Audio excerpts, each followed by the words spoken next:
Let's get it started, huh? Let's get it started in here. Let's get it started, huh? Let's get it started in here. Everybody, get it to it. Get it started. Get it started.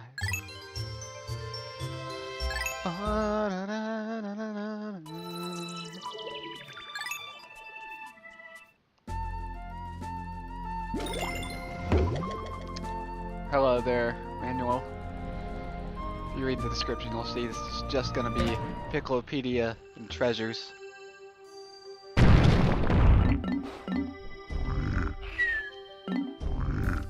Turned up the audio a little so you could hear the music a little better. Alright, let's get started here with Red Bulborb. Red Bulborb, Oculus Kageyami crucis, grub dog family. This large organism has the familiar mandibles and cranial morphology of the grub dog family, as well as the characteristic bulging eyes. As with most grub dogs, the creature's cranium comprises half of its total length and girth, showing a scarlet abdomen with white spots. This creature is primarily nocturnal, choosing to prey upon smaller creatures returning to their nests. Originally classified as the spotty bulborb, further research has reclassified this species as the red bulborb. Subspecies of varied colors have recently been discovered, but academics are divided into two rival camps over how to handle their classification.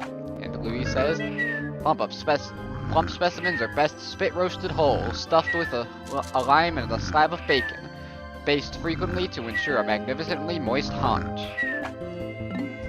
Next up is the hairy bulborb. Throw some carrots at it. Hairy bulborb, Oculus Kageyami folliculus, grub dog family. This subspecies of grub dog has a thick coat of soft white fur that obscures its abdominal markings. The fur also warms its vital organs, making the species well adapted to colder climates.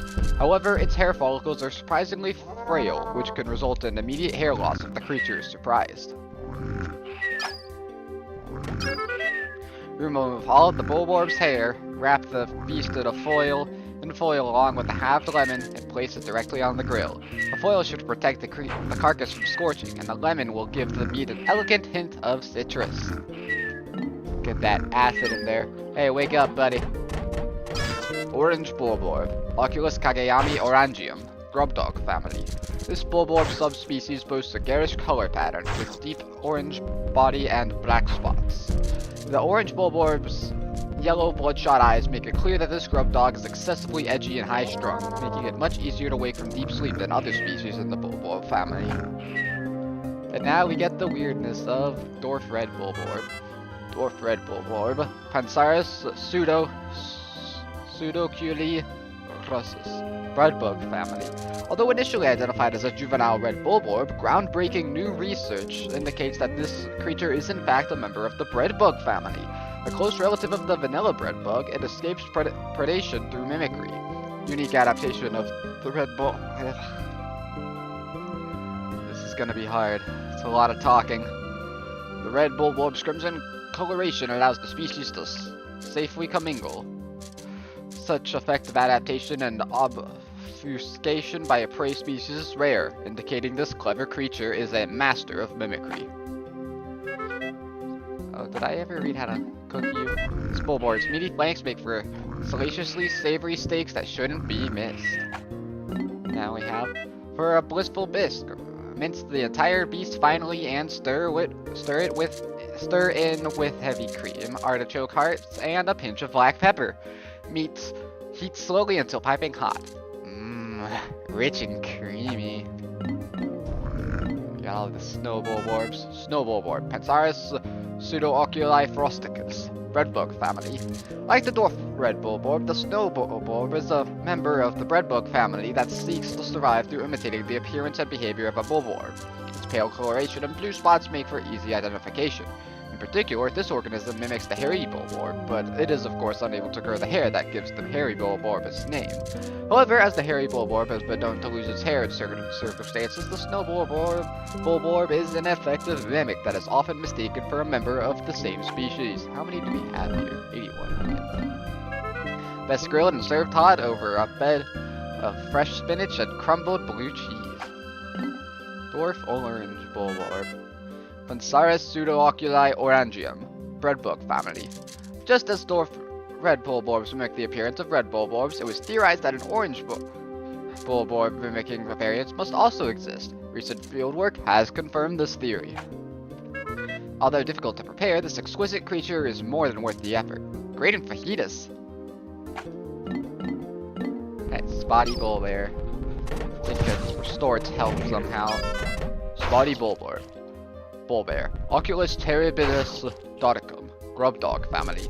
A mid-sized subspecies within the grubdog family, the spotty bulbear's unique feeding habits sets it apart from other grubdogs. The spotty bulbear patrols a set path searching for prey instead of passively feeding on creatures that wander into a limited territorial range.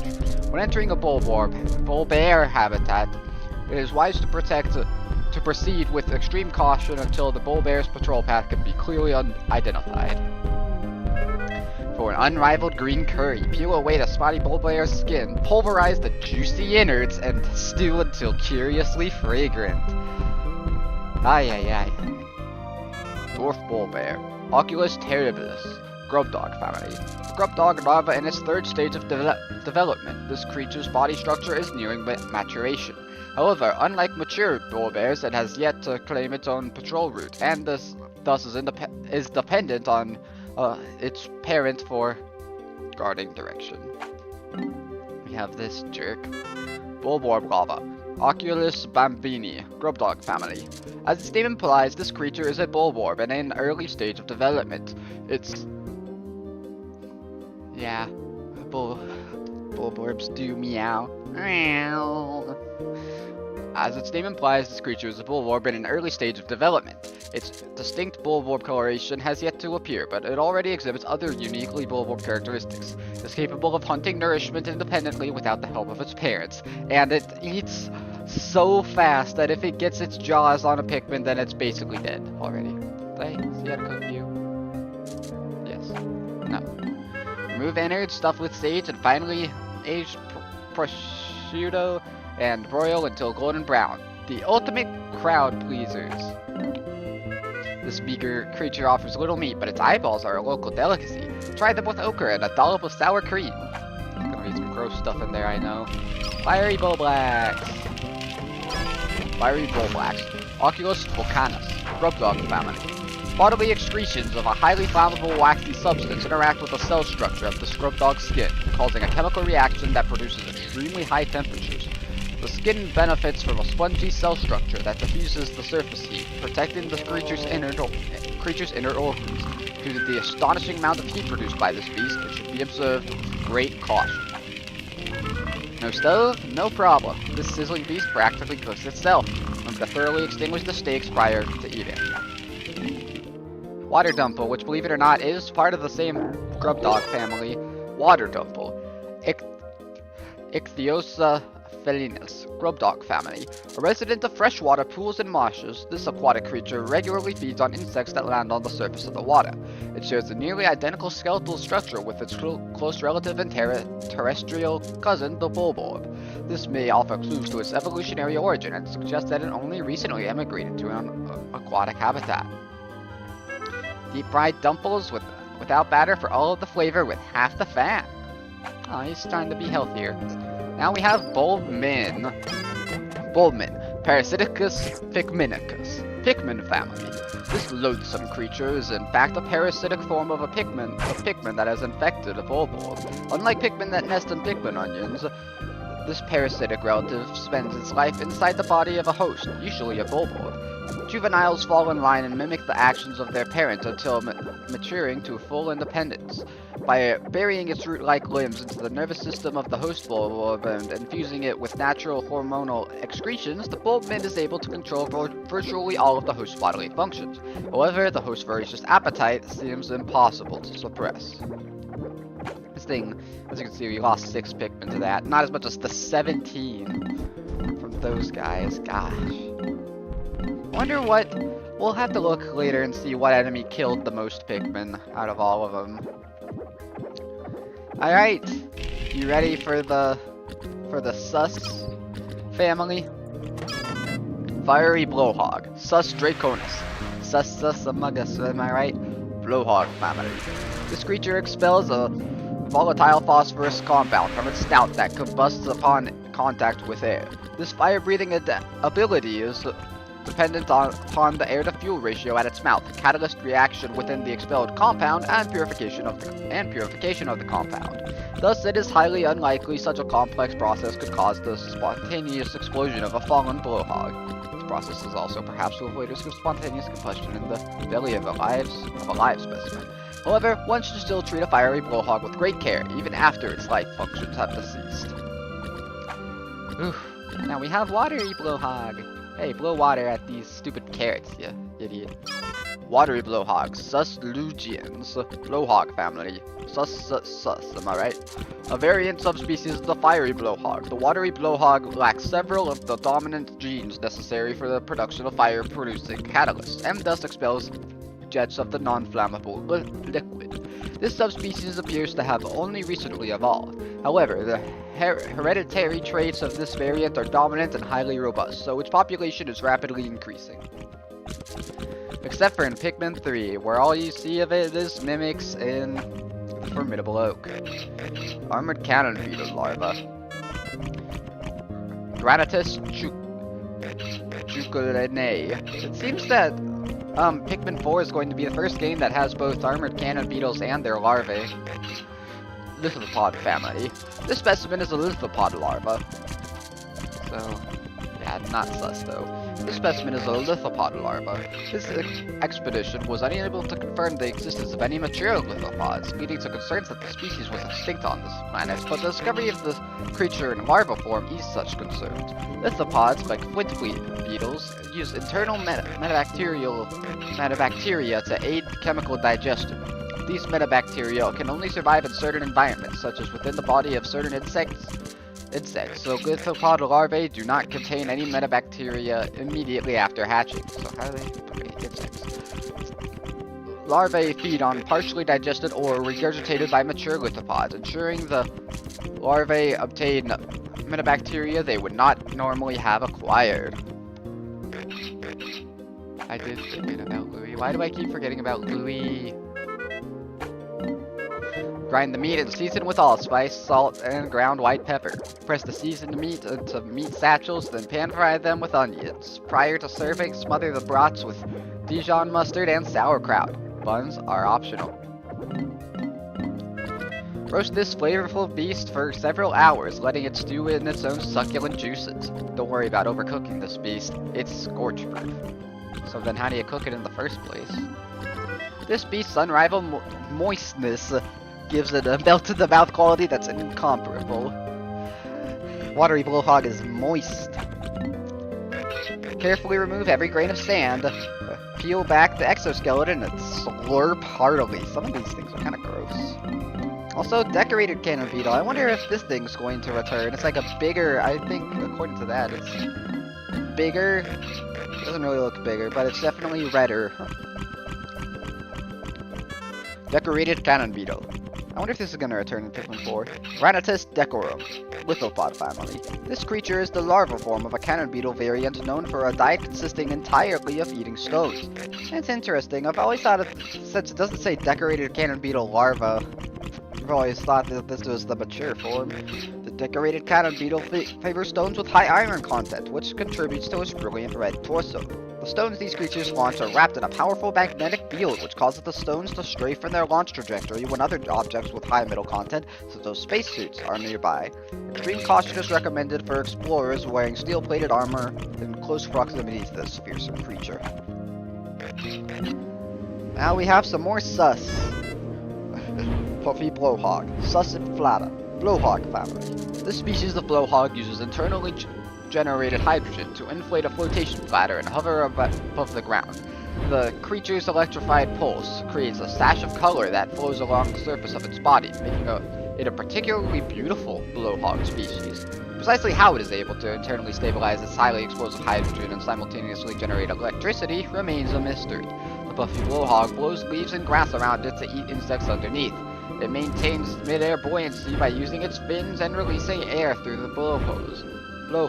This enables it to float effortlessly, even in the breeze. In times of danger, the puffy blowhog can decompress its flotation pattern for a rapid escape from the predators. So I guess we never actually kill him, huh? Slice the meat into tender cutlets and vigorously apply a lime and pepper rub. Pan fry until lightly crusted. Accompany with watercress and drizzle with freshly prepared tamarind style sauce.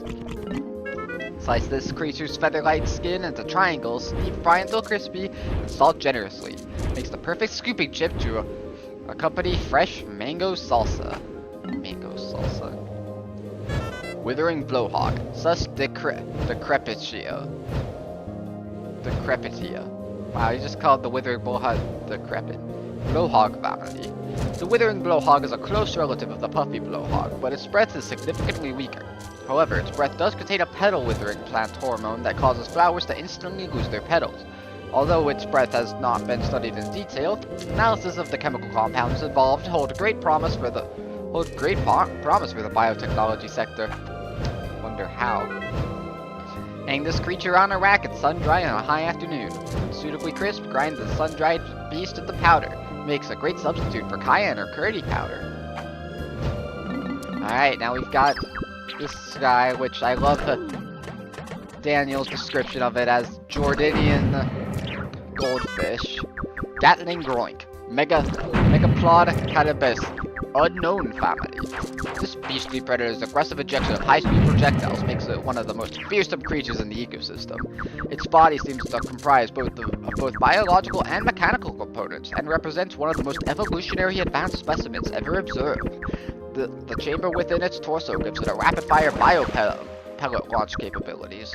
What appears to be a tail fin is in fact the base of its counterweight and ammunition cylinder, so immobilizing this appendage will prevent the groin from attacking, at least in theory. Confirmation of this suspicion remains elusive, as nobody has volunteered to test it. Not gonna talk about how it can regenerate health. Remove the cannon and ammo stockpile, then vigorously tenderize the meat with a heavy mallet. Stir fry with caramelized onions and figwort sprouts. Spoon over a steaming bowl of fluffy white rice and douse with chili sauce. I'm gonna land a direct hit. Under directed already. Nice. Iridescent flint beetle. Pili envelopens. Flint beetle family. Flint beetles are nocturnal, choosing to hide in the grass by day and stay active at night. These creatures keep undigested food pellets in their stomachs to sustain them through winter, but given the right stimulus, they will spit them out. Recent research has revealed that these pellets are enveloped in a membrane that seals and preserves them in a sterile, airtight environment. If kept at room temperature, it seems that this pellet membrane will keep its contents fresh for up to 6 months. The membrane may be made from the same substance that gives the exoskeleton of the flint beetle its beautiful sheen. An essential flavor accentuating ingredient in gumbo and jambalaya. Also delicious in soups, broths, and marinades. Iridescent glint beetle. Pili aricus. Glint beetle family. This variety of beetle consumes subterranean minerals. Due to the fact that it rarely emerges above ground, sightings of this particular species are extremely rare. While minerals are this beast's primary source of food, the beetle itself does not have the ability to digest these minerals. Instead, metabacteria living inside the beetle's stomach chemically break down the minerals. The resulting purified metal is discharged, but rare metals such as gold and platinum crystallize onto the iridescent glint beetle's shell, resulting in the beautiful laminated shimmer. This priceless treat is exceptionally rare. I could sell it back at home for a fortune. Then I could use the cash to upgrade my kitchen, buy galactic class ingredients, and even start my own cooking show, the Insect Gourmet. He's thinking big here. Doodlebug. Pili flatularum. Flintbug family. While life forms that excrete foul musks to warn of danger are not rare, the doodlebug is the only species known to release flatulence when active above ground. Interestingly enough, since it is merely releasing the gas created by decay of the contents of the creature's intestines, it does not have a special musk-producing organ. This means the creature is in fact merely flatulating. Spectral analysis of the rank gas indicates it contains not only methane, but hydrogen sulfide as well, making the flatulence a grade 13 biohazard. This thing is stanky. Looking for a flavor that will surprise and delight your guests? This piece of aroma may surprise your guests, but it won't be delightful. Now we have the grubs. I think it's funny how female and male, even though they're the same species, have different bios. Sheer grub, female. Hemiagia, or probably just Hemigia mandibulosa. Mandibular family. The males of this species are purple and black creatures with tapered mouths, while the females are lighter in color and lack an armored exoskeleton. As with most mandibulars, these creatures have regressed to the point where they have lost both legs and wings. They can be seen crawling around on the ground and are believed to feed on the vegetable extracts from the congealed fluids of expired Pikmin. For an unforgettable quiche, slice this creature up and mix with 4 eggs, 2 vine-ripened tomatoes, diced zucchini, and generous handfuls of feta and Swiss. Bake until crusty and golden. This beast is most flavorful if caught and cooked just after laying its eggs. I hope Daniel ends up showing up for the treasures, cause our version of the treasures is very different than his version. Sheer grub, male. Hemigia mandibular family. This specimen is a male sheer grub. Having lost both legs and wings, the male burrows into the soil and waits to ambush small creatures that pass by. This beast's mandibles can be dangerous, making creatures such as Pikmin easy prey. Next we have Shearwig. Hemigia valaris. Mandibular family. Unusual for their genus, flying mandibulars have retained their wings. However, only the adult males of this species can fly. Females of this species spend most of their lifespan underground. They do emerge for a period after maturation to spawn, but never metamorphose. Spread several specimens in the bottom of a casserole dish and layer with sliced avocado.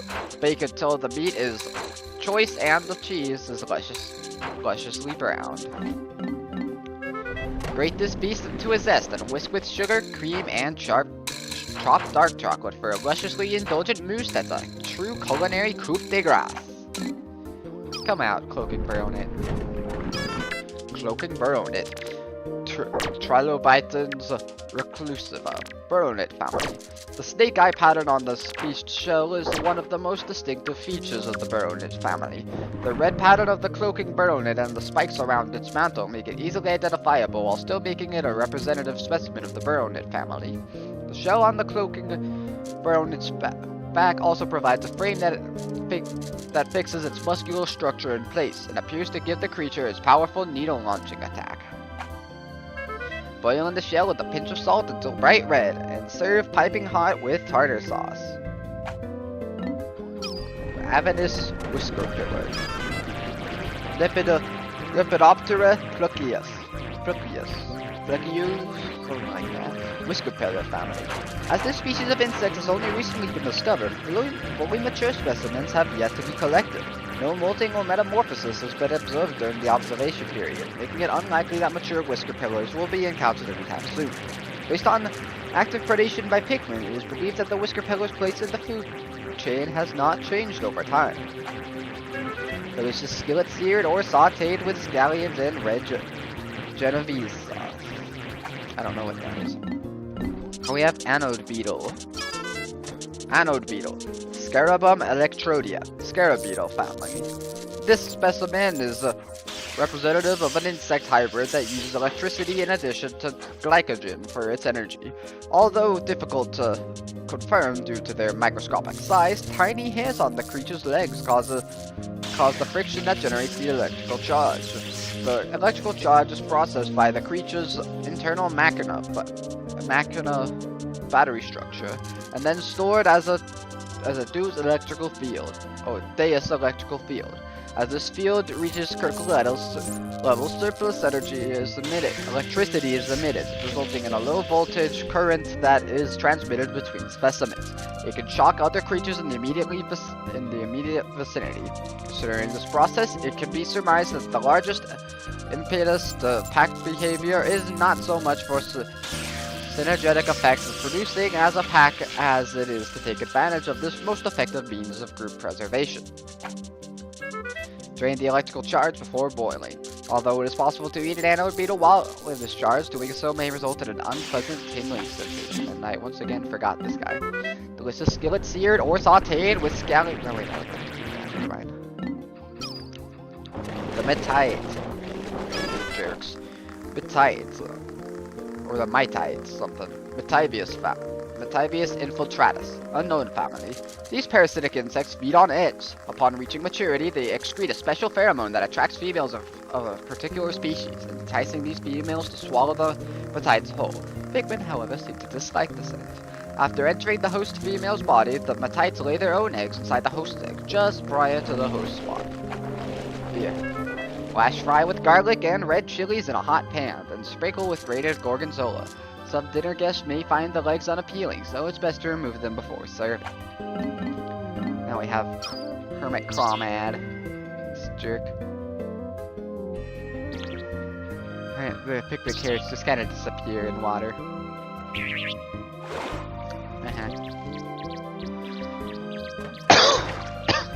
Yeah, hang on, I'm gonna need a water break.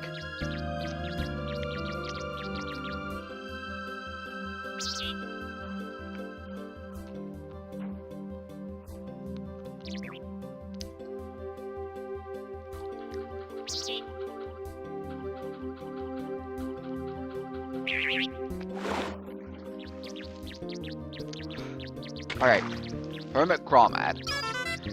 Camavarus rustica. Crawmad family. Looking at the eyes and sickle-shaped legs characteristic of squillas, one would think this is a squilla relative. In fact, it is a relative of the hermit crab. This species, however, has migrated from seaside life in a shell and instead inhabits burrows in the ground. While its legs appear sickle-like, they are pincers that have evolved into a fin shape. This beast feeds on small creatures that pass by its lair, dragging them inside to eat them. Shuck from the shell, bake on high heat until crispy, then dip in a pot of melted milk chocolate. Lips smacking sweet. Swooping snitchbug. I know this guy. Swooping snitchbug. Scarpanica kesperans. Scarpanid family. The Scarpanids originally lived on the ground, sporting poorly developed vestigial wings. This species developed enlarged antennae that can be used as makeshift wings. Scarpanids are attracted by the sight of large groups of Pikmin in cavalry formation and will swoop down to seize them. However, Scarpanids do not eat Pikmin, and they will drop any seized Pikmin after a short time. The reason for this behavior is unknown, but I look forward to future research in the area. Remove the wings, marinate a well-marbled steak for several hours in a chipotle marinade, then charbroil to perfection. I wonder what Louie's favorite food is. Bumbling snitchbug. Scarpanica dufania. Scarpanid family. This is a variety of snitchbug. Its most interesting characteristic is that it likes to snitch leaders. Yet barring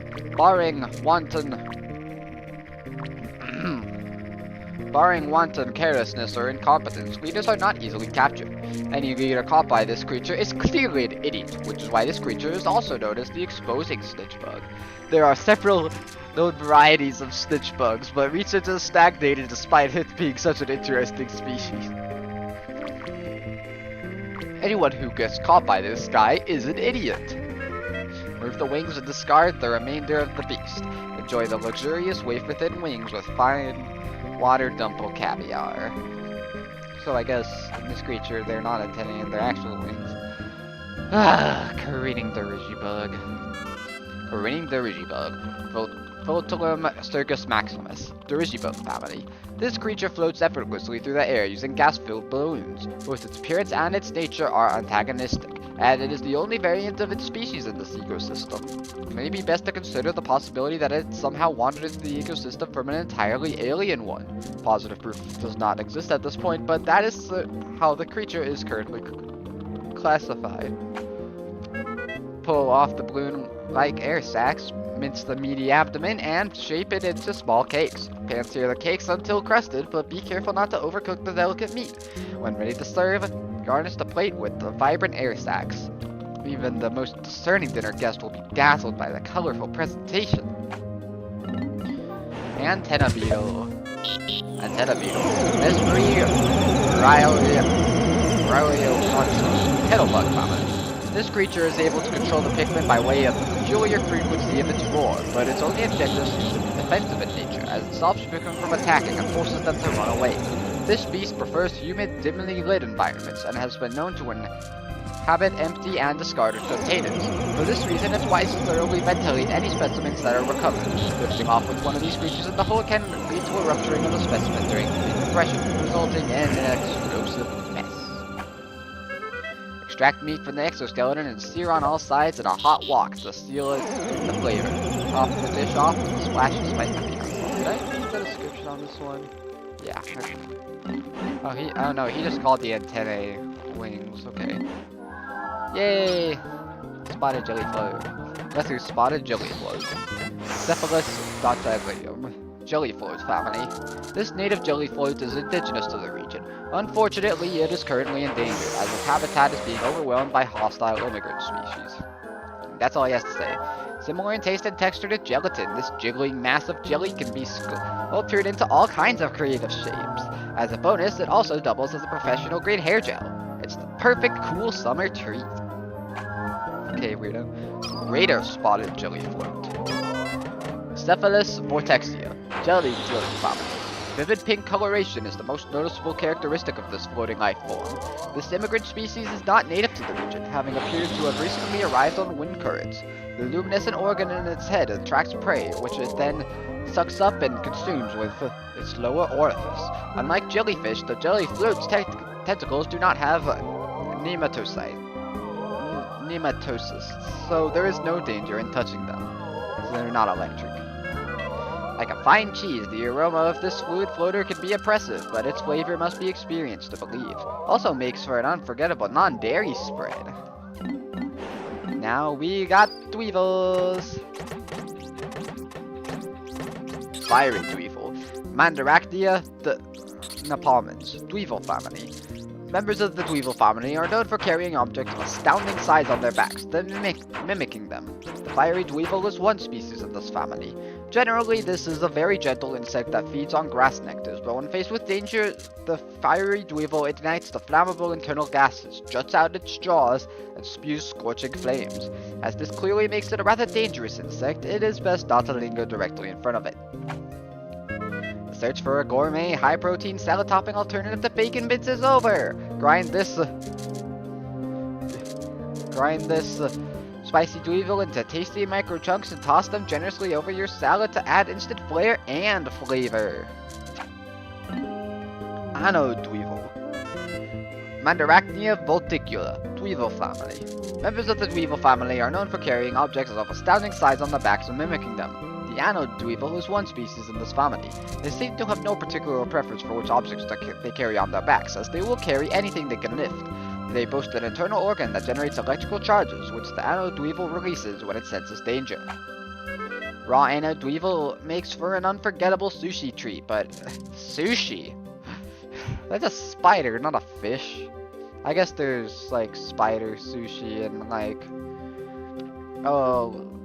Metopia, I guess. There's the spider rolls that kind of look like sushi. So I guess it could be sushi.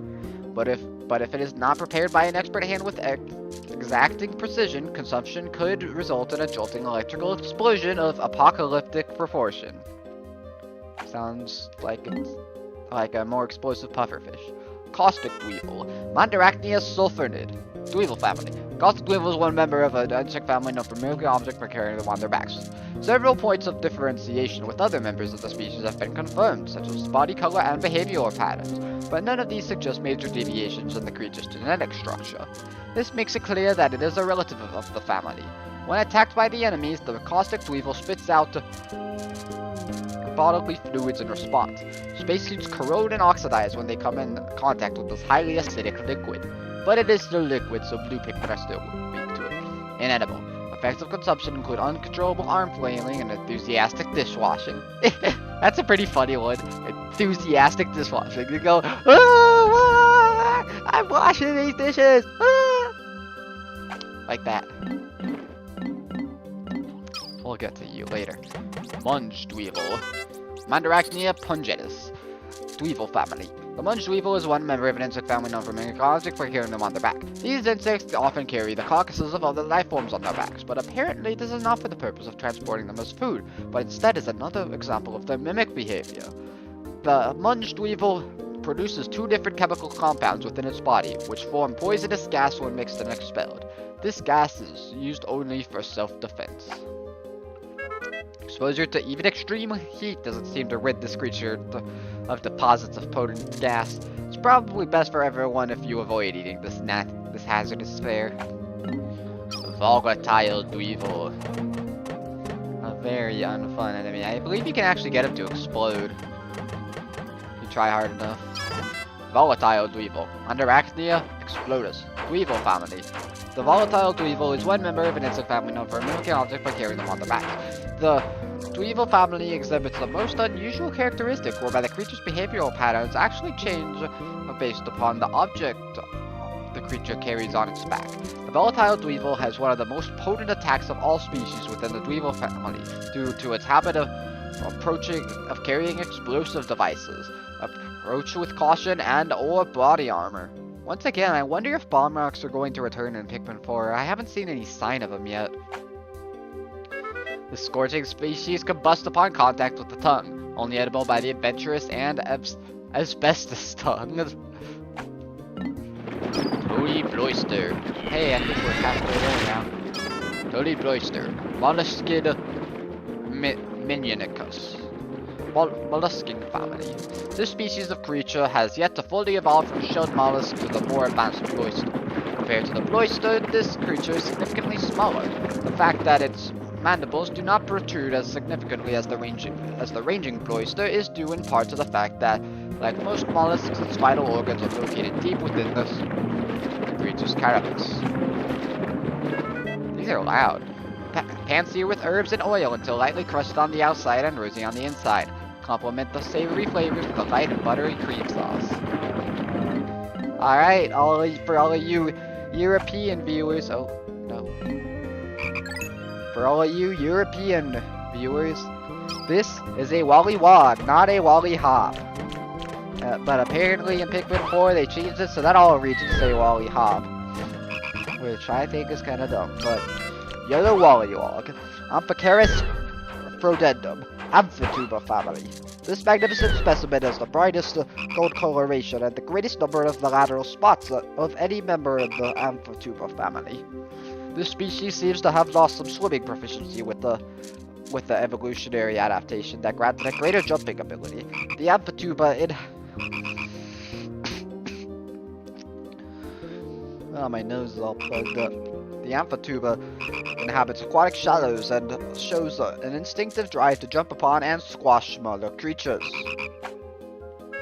Beer batter and deep fry for a down-home flavor you won't soon forget. What did he say about this? I don't know. Maybe I did. Wollywog. Amphicaris albino, Amphituba family. It is believed that juvenile Wollywogs were once carried by an underground current into caverns, where they thrived in the dark habitat. This troglodytic species of Wollywog's coloration results from generations of cave dwelling and a lack of sunlight. Comparative differences between the size and shape of this Wollywog and other species are thought to be the result of natural selection at work, choosing traits better suited to life in a subterranean environment. Wollywogs are best ground up, shaped into a patty, and flame broiled on a grill. Slap on tomato slices, lettuce, onions, ketchup, and slide the patty between a sesame seed bun for the ultimate beast burger experience. It's burger. And we have the wogpoles, not the wollpoles. Wogpole. Amphicaris frodendum, Amphituba family. The Wollywog spawns in early spring, laying its eggs on low-hanging tree branches and shrubs growing in or near lakes and ponds. Such unorthodox amphibious behavior is a defense mechanism, protecting the eggs from predation by blue Pikmin and water dumples. The Wollywog's wild hopping near the shoreline in early spring is thought to be a method of driving predators away from the wogpole eggs. Oh, hello there, Eugene. We're just reading through Piklopedia entries. Gonna take a bit of a water break.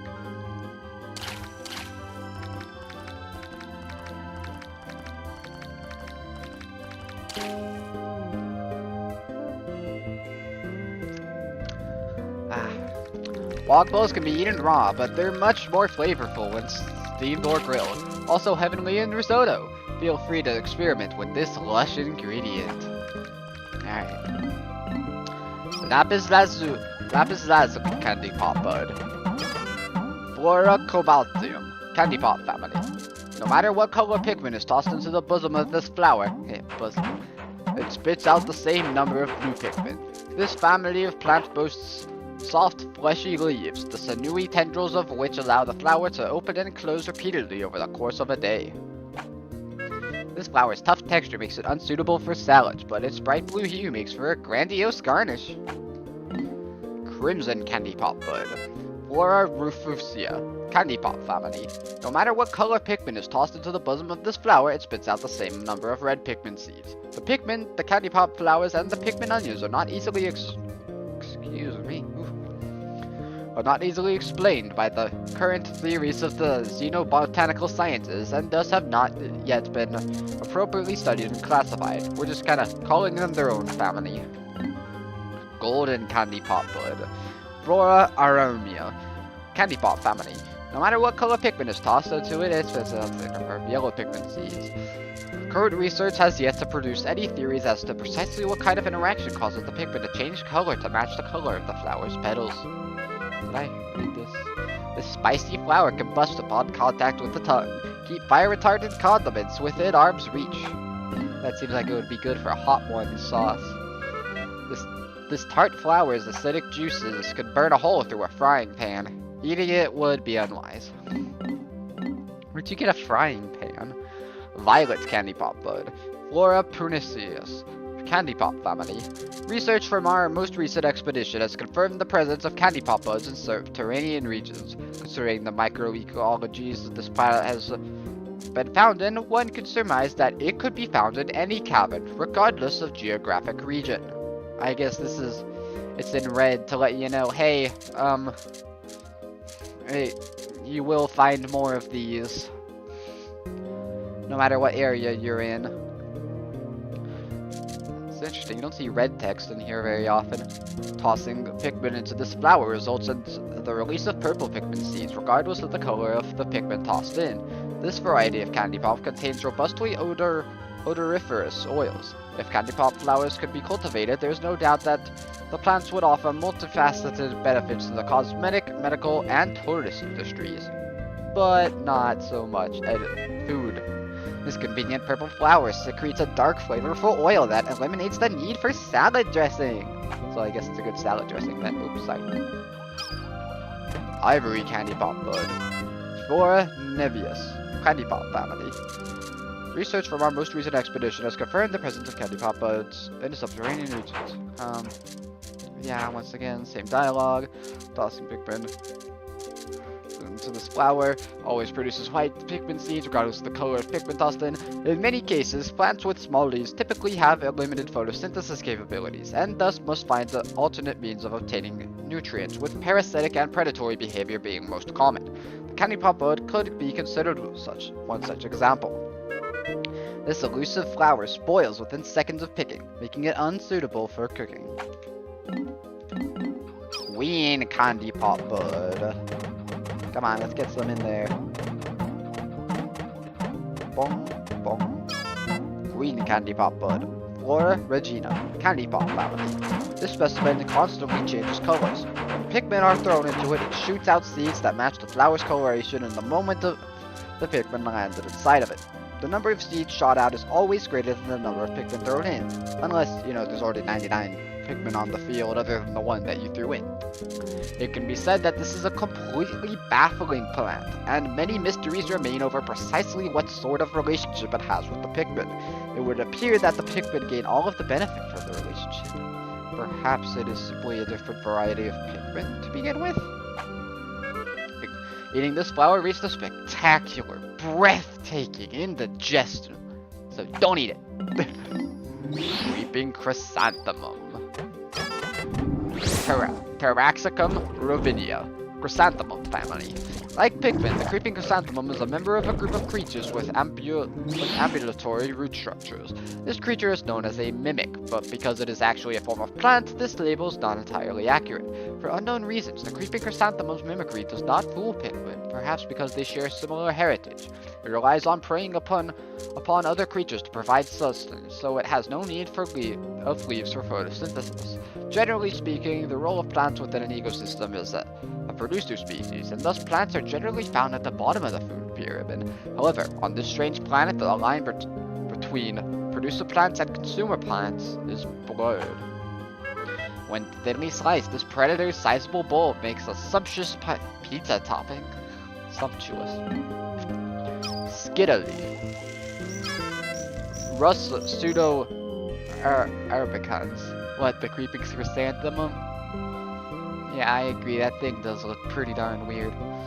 Skitterling family. The skitterleaf is a relative of the pond skater that shed its wings and adapted to life on the ground. With no residual traits of its airborne past, the skitterleaf can neither fly nor skid across the surface of the water. The wings have since evolved into the leaf-like structure on its back, which serves to hide the skitterleaf through mimicry. It appears quite effective, as few predators can see through this clever disguise. The superb amalgamation of juicy meat and leafy greens ensures that the skitterleaf will be the new spinach. And now, unmarked spectrums. Phenistari prismatis, flitterbee family. When strolling through the forest of this planet, clouds of these creatures are seen dancing overhead. Like flower petals drifting in the breeze, the sight of flitterbees dancing in the lush green undergrowth is unforgettable. Flitterbee collectors drool over specimen sample boxes lined up in order, highlighting the slight color gradation changes from blue to red to yellow. Such items fetch particularly high prices at auction. Spectralids don't provide a lot of meat, but the exquisitely elegant wings are surprisingly tasty, particularly when expertly prepared with a sweet candied glaze. Alright, I think we have like 20 to 30 more. Got some more. 3 more enemies and a whole bunch of plants and then bosses. Honeywisp. Nectara fatuus. Honeywisp family. This floating life form drifts effortlessly on the winds. Upon death, its physical structure instantly collapses, and as the creature is particularly elusive and difficult to catch, no sample specimens have been acquired as of yet.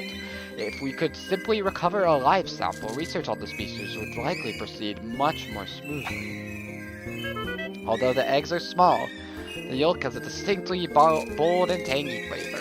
Try tossing a few in a pan along with your choice of meat and fresh vegetables. Cook up a country scramble. Spectralids don't provide a lot of meat, but the exquisitely elegant wings are surprisingly tasty, particularly when expertly prepared. Oh, yeah, I can't do this yet. Mamuta. Unknown family. I wonder if Smoky Prog is going to return in Pikmin 4. The imbalanced asymmetrical arms of the Mamuta are among its most notable features. Feeding on the seeds and fruits, the Mamuta is known to actually sow and grow plant species. While other specimens have exhibited seed-burying behavior for the purpose of storage, the Mamuta is the only species so far known to actually cultivate fields of plants. Inedible. Tastes like chicken. It tastes like chicken. Although the eggs are small, the yolk is... Yeah, I think I heard that, yeah. Hey. Bermuda tastes like chicken.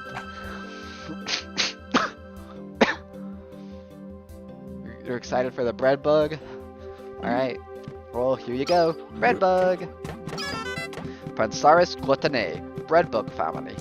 The adult bread bug competes for many of the same food sources as Pikmin, but its thick-skinned hide allows it to withstand most Pikmin group attacks. However, some researchers claim to have observed bread bugs being overwhelmed by massive numbers of Pikmin and reduced to food. Huh? Bread bugs are hardy and nutritious, but also bland and unimaginative. They may be palatable in a pinch, but they hold no true culinary promise. It's just as bland as bread. Now we have a bunch of plants, which no one really cares about, but I'm going to read them all anyway. Pellet Posy.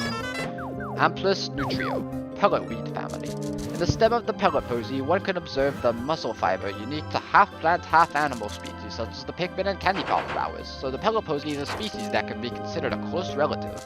Although the ability to crystallize nectar is unique to a small group of the pelletweed family, the fact that these plants reach maturity so quickly and that their pellets contain such high concentrations of the natural nutrients in the soil explains why the Pikmin and so many of the other indigenous species are so reliant on these pellets for sustenance. On a quest for the perfect hordivore, slow cook this plant in a wood fire oven, but be careful to only serve the tender pellet. Common glowcap. These things are much more important in Pikmin 3. Fungi luminarium, glowcap family. The light emitted from this rare mushroom is neither a reflection nor a release of stored light. It grows not only on decomposing trees, but also on soil and rocks. This mushroom's fungal filaments are capable of stabilizing and concentrating pure Hokatanium-111. It is none other than the Hokatanium-111 approaching the point of critical mass that causes the glowcap's blue luminescence. This is Pikmin 2. Pikmin 1 does not have a Piklopedia.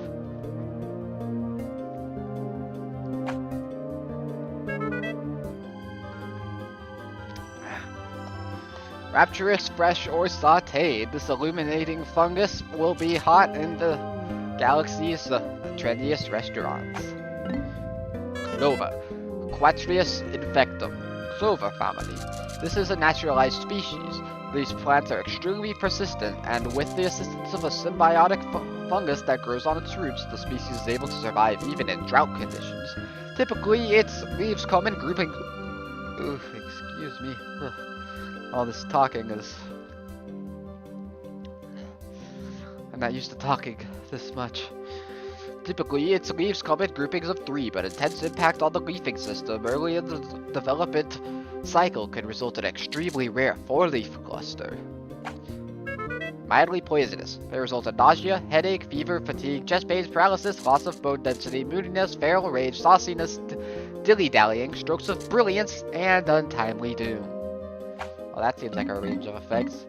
Figwort, Scrofularia xenomium, Figwort family. This plant offers an excellent example of a non-native species introduced into the ecosystem by some unknown method. Upon introduction, it quickly establishes a foothold and adapted to the new habitat. This plant's distinct flowers usually exhibit a stunning blue color in early spring, but recent fieldwork has recorded specimens displaying a deep red hue. Although this may represent a sudden deviation in genetics of the species, the red coloration is much more likely an anomaly. Additional readings suggest no significant atmospheric or solar radiation changes have occurred in the ecosystem, leaving open the possibility that soil composition and mineral deposits may have affected petal coloration. This titillating ingredient tastes impossibly fresh, but you must cook it immediately after picking. If you don't, it'll go bad within minutes. Dandelion, Taraxacum officinale, dandelion family. This perennial grows best in locations with full sun exposure. Its flowers boast countless tiny yellow petals packed together in a head. The species seems to have as many weed-like variants as petals, so more detailed research on these plants would be best left to botanical research specialists, like Brittany. Young leaves are only suitable in garden salads. Use the flower to add color to your dishes. Nice, probably cheap alternative to saffron, huh? Seedling dandelion, Taraxacum ventuus, dandelion family. It is believed that this plant produces tufted seeds with a parachute-like arm, which allows the seeds to ride gently on the wind. This increases the distribution range of the plant considerably. Dried, roasted, and finally ground, the roost of this plant makes a passable coffee substitute. Horsetail, Equestrius vindico, horsetail family. This variety of horsetail is prevalent in regions with low nutrient content in the soil. Unlike most other plants, this particular species propagates itself through the release of spores. Remove and discard the primitive scaly leaves, then blanch the tender stalk in a buttery broth. So what did this say again? Oh yeah, okay, coffee. Foxtail, Volpe's called a boxtail family. Fun fact, the last plant you can encounter because it's only found in Wistful Wild. This plant remains erect, okay, after withering and losing its color, so we can only hypothesize about the true color of the plant's plumage. However, local soil analysis indicates trace amounts of dormant seeds, making it not hard to imagine that the area was thick with these plants in the summer. Inedible, plagues victims with potent, debilitating cramps. Glowstem, Nocturnica Illuminati. It's an Illuminati-confirmed glowcap family. Although they are obviously unrelated, the glowstem bears a striking resemblance to the streetlights on Hokate. It is highly possible that glowstems could be a relic of some unknown civilization beyond the scope of our imagination. Inedible, known effects include uncontrollable episodes of impromptu breakdancing. Margaret, Luminosus Crucius, chrysanthemum family. This plant's delicate yellow flowers often inspire waves of nostalgia, giving a bittersweet feeling to anyone who gaze them. Can be eaten fresh out of the soil, but it's... Oh, hey, Daniel. What's up? What you doing, Daniel? Just wanted to show you real quick if you have to leave. See, this is their true name, huh? Through the wogs. Ollywog and Wogful. Alright, cool. So, can be eaten fresh out of the soil, but it's much more flavorful when incorporated into a heavenly veggie lasagna. Anyway, Daniel, why'd you say no like that?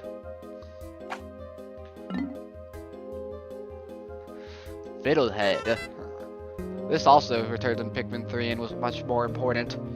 Violinae orchestris. Fern family. At first glance, this plant resembles the spring used in the ship's sublight engine. Many of its most primitive characteristics remain intact, including its habit of spreading through the dispersal of spores.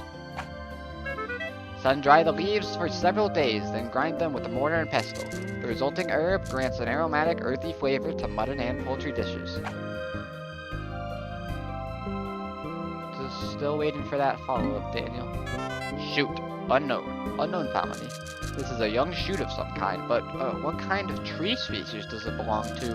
What shape will it take when it matures and grows to full height? Unfortunately, we are only able to obtain information from our portable scanners on a select few of the countless number of species we've encountered. But even if our expedition yields only brief observations on the life we encounter, it will still provide a better understanding of this bizarre planet. Alright, gonna take some more water, then we're on to bosses.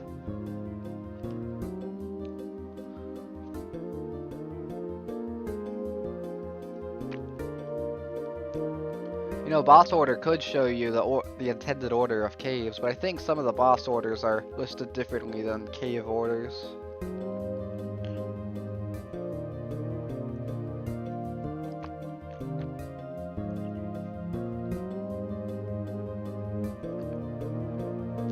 Like Water Wraith might be listed separately. Alright. Empress Bullblacks. Oculus Matriarcha, Grubdog family. Initial observations placed about on the capability of the Grubdog family to support a strong and/or bee-like social structure, but recent studies show the family is capable of such complexity. The egg sac of the largest female grubdog within a given range swells to dramatic proportions in response to environmental changes, such as the sudden depletion of prey species. These females temporarily take on the role of pack matriarch. Also, in pack formation, it has been observed that nearly all males not involved in species reproduction undergo natural sex changes. The characteristics of such specimens are quite intriguing indeed. For a sophisticated... Wait, did I ever read that? Inedible, and yet strangely delicious. So dry the leaves for several days, then grind them with a mortar and pestle. The resulting herbs grant an aromatic, earthy flavor to mutton and poultry dishes. How'd it get so big? Probably because we killed all of its babies. And because it says here that I'll make it swell to dramatic proportions in response to environmental changes, such as the sudden depletion of prey species. Oh, of prey species. So, yeah, all of its prey species probably depleted. Or maybe I don't know. I guess that I would say that. I don't know why that would make it swell like that, but. So basically, all of the extra skin there is egg sac. For sophisticated delicacy, make a pâte de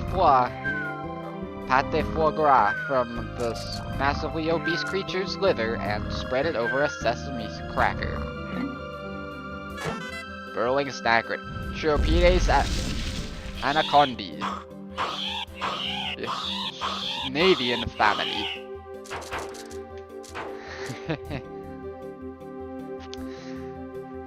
The majority of snaglet species lie in wait to ambush and capture prey, with the body type perfectly adapted to such sudden strikes. It violently attacks small surface-dwelling insects, distributed across a relatively wide range. Subspecies of snaglet suited to the varying soil conditions have emerged, making the snaglet the most geologically represented species besides the bulborb. Visually resembling the burrowing snaglet is the burrowing snarrow, the range of which partially overlaps with the snaglet's range. While the two may appear similar, when pulled from the ground they can be distinguished by the presence or absence of tail and wing markings. So, burrowing snarrows have wing and tail markings.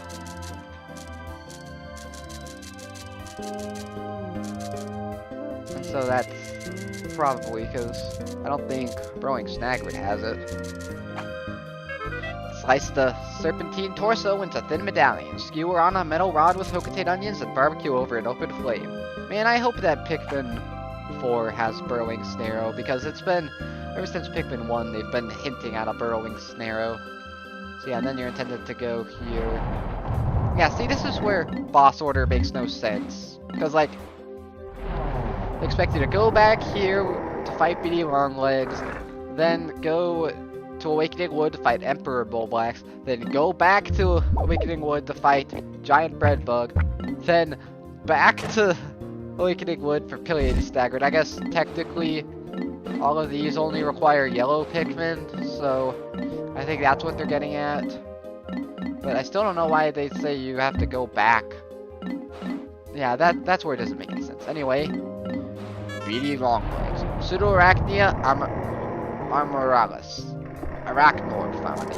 Although this creature is commonly associated with spiders, it is actually the result of a separate evolutionary line of insectoid creatures.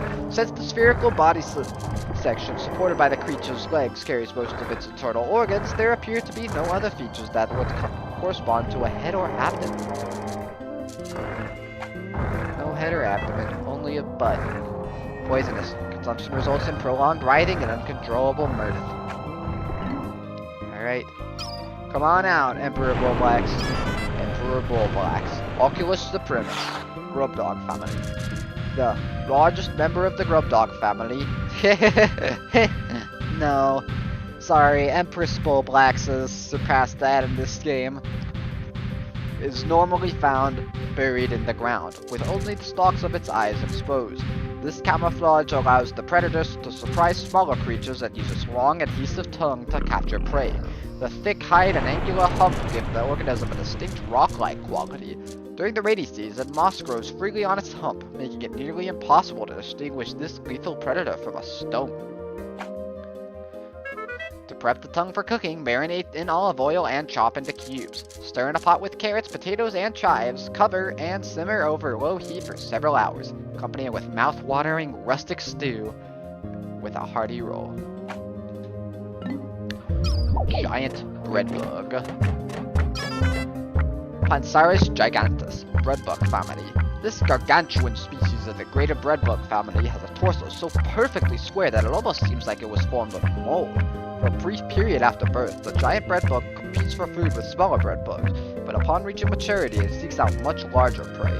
This is the primary reason that two species with similar feeding habits can coexist in the same habitat. Hordes of Pikmin appear to pose the only plausible threat to this massive creature's life. Although cooking this colossal beast yields a mountain of meat, every ounce of it is flavorless. Only suitable for intergalactic all-you-can-eat buffets. Now we have Pileated Snaglet. Chiropides Ambulatria, Snadian family. This variety of snagret has the ability to both burrow underground and walk above it. Its earthy red coloration and distinct yellow ear and eye markings make it immediately recognizable. Despite featuring a chimera-like merging of serpent and avian features, the pileated snagret has poor eyesight for a bird, perhaps due to its extended period spent underground. To compensate for this, its nose features a thermal-sensing organ common to many snakes, making it a dangerously effective hunter. You haven't lived until you've tasted a mint-braised snagret shank, or if you're feeling especially saucy, stuff a bird with a can of your favorite savory nectar, throw it on the barbecue, and let the juices mingle to make a mean beverage canister snagret. The man-at legs. This thing is returning. That's crazy. Man-at legs. Pseudoarachnia navarronia. Arachnorb family. This species of the Arachnorb family fuses with machinery at a crucial point in the maturation process, giving it the ability to fire energy bursts from the launcher beneath its orbular torso. However, the man-at legs itself is not in control of this weapon. Instead, the mechanical portions of its structure appear to automatically acquire and attack targets. The man-at legs has a gentle disposition, and as a member of the Arachnorb family, it has no natural enemies. It is particularly difficult to understand why the species would develop such awesome offensive capabilities, leading to rumors among the scientific community that it was machinery that approached the Arachnorb and proposed a symbiotic relationship. Wonder why, I guess. How the heck can machinery approach? Alright, that doesn't make sense. Although the meat is a bit on the metallic side, the oil makes a mouth-watering gravy or lubricative vinaigrette. Ranging Bloister, Molluscid Predatoria, mollusking family. This species of mollusk has shed its shell through the process of evolution. What appears as a flower-shaped protrusion on its back actually functions as gills. The ranging Bloister ensnares small animals with sticky tentacles, reels them in, and consumes them. Observers have noted that this tentacle exhibits a keen interest in flashing objects. It often tries to capture and ingest these objects. Researchers and explorers equipped with flashing identification beacons should be wary when in close proximity to this dangerous predator. The gills are best prepared deep-fried in an herb and breadcrumb batter. Also tasty poached and drenched with fine soy sauce.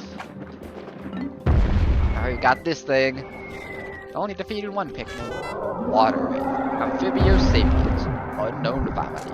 All that is known about this creature stems from a few sightings deep underground.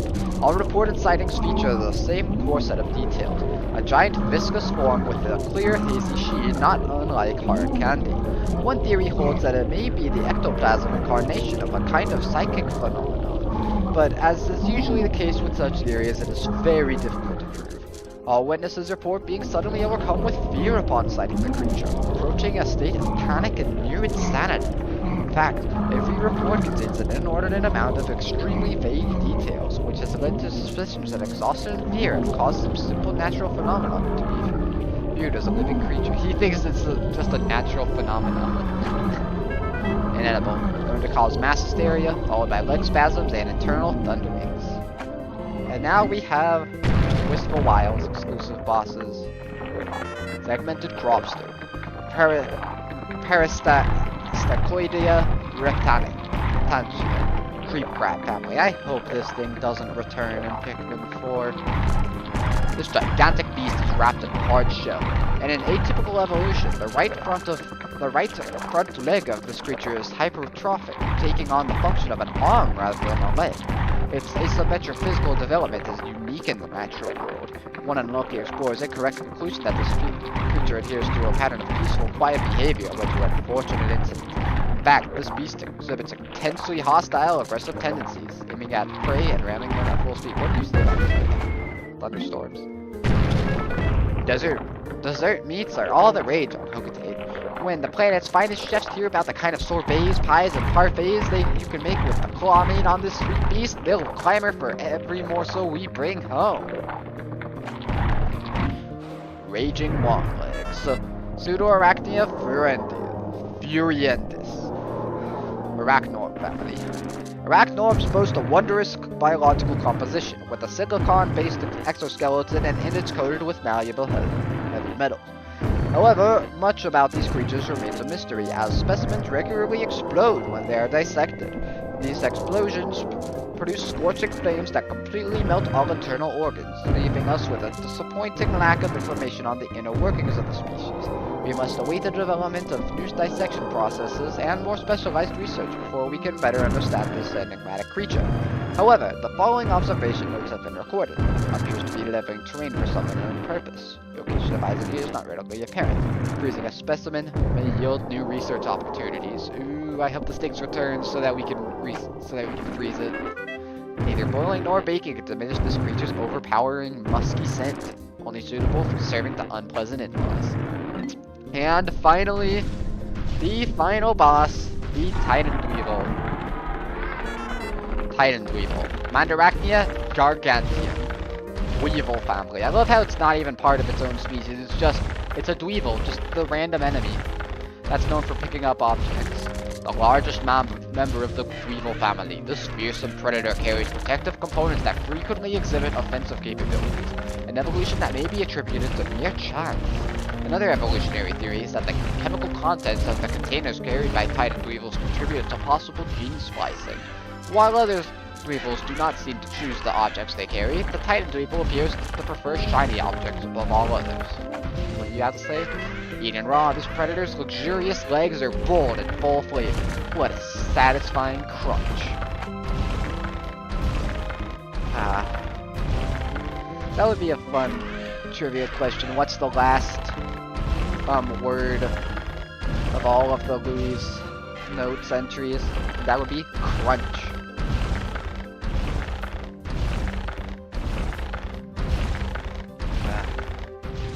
I'm gonna take a tiny little break here, and then we're gonna move on to treasures. There's even more of those to cover, so we're not even halfway.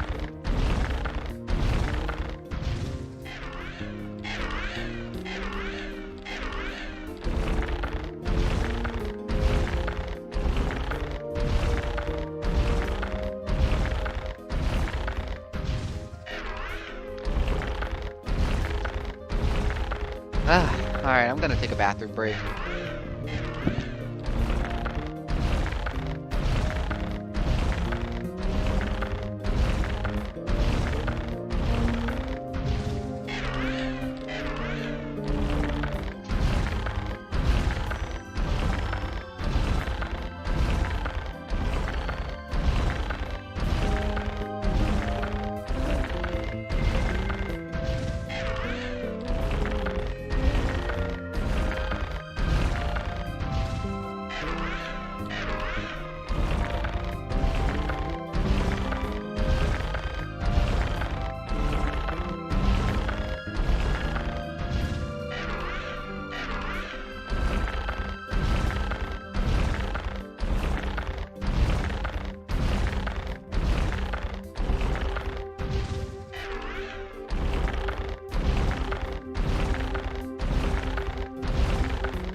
Man, I really wish Daniel was here for this, but here we go. You've collected the Succulent series. Plunge into the juicy world of alien cuisine.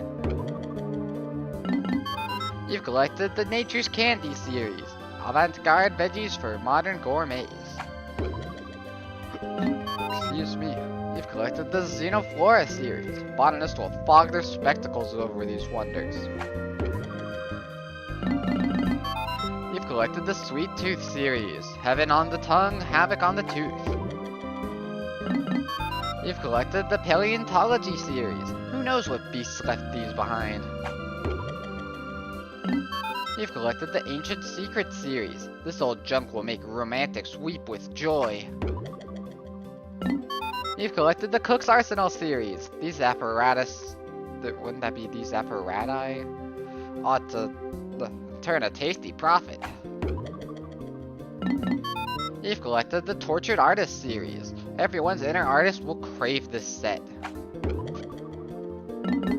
You've collected the Modern Amenities series. Advanced technology or worthless junk.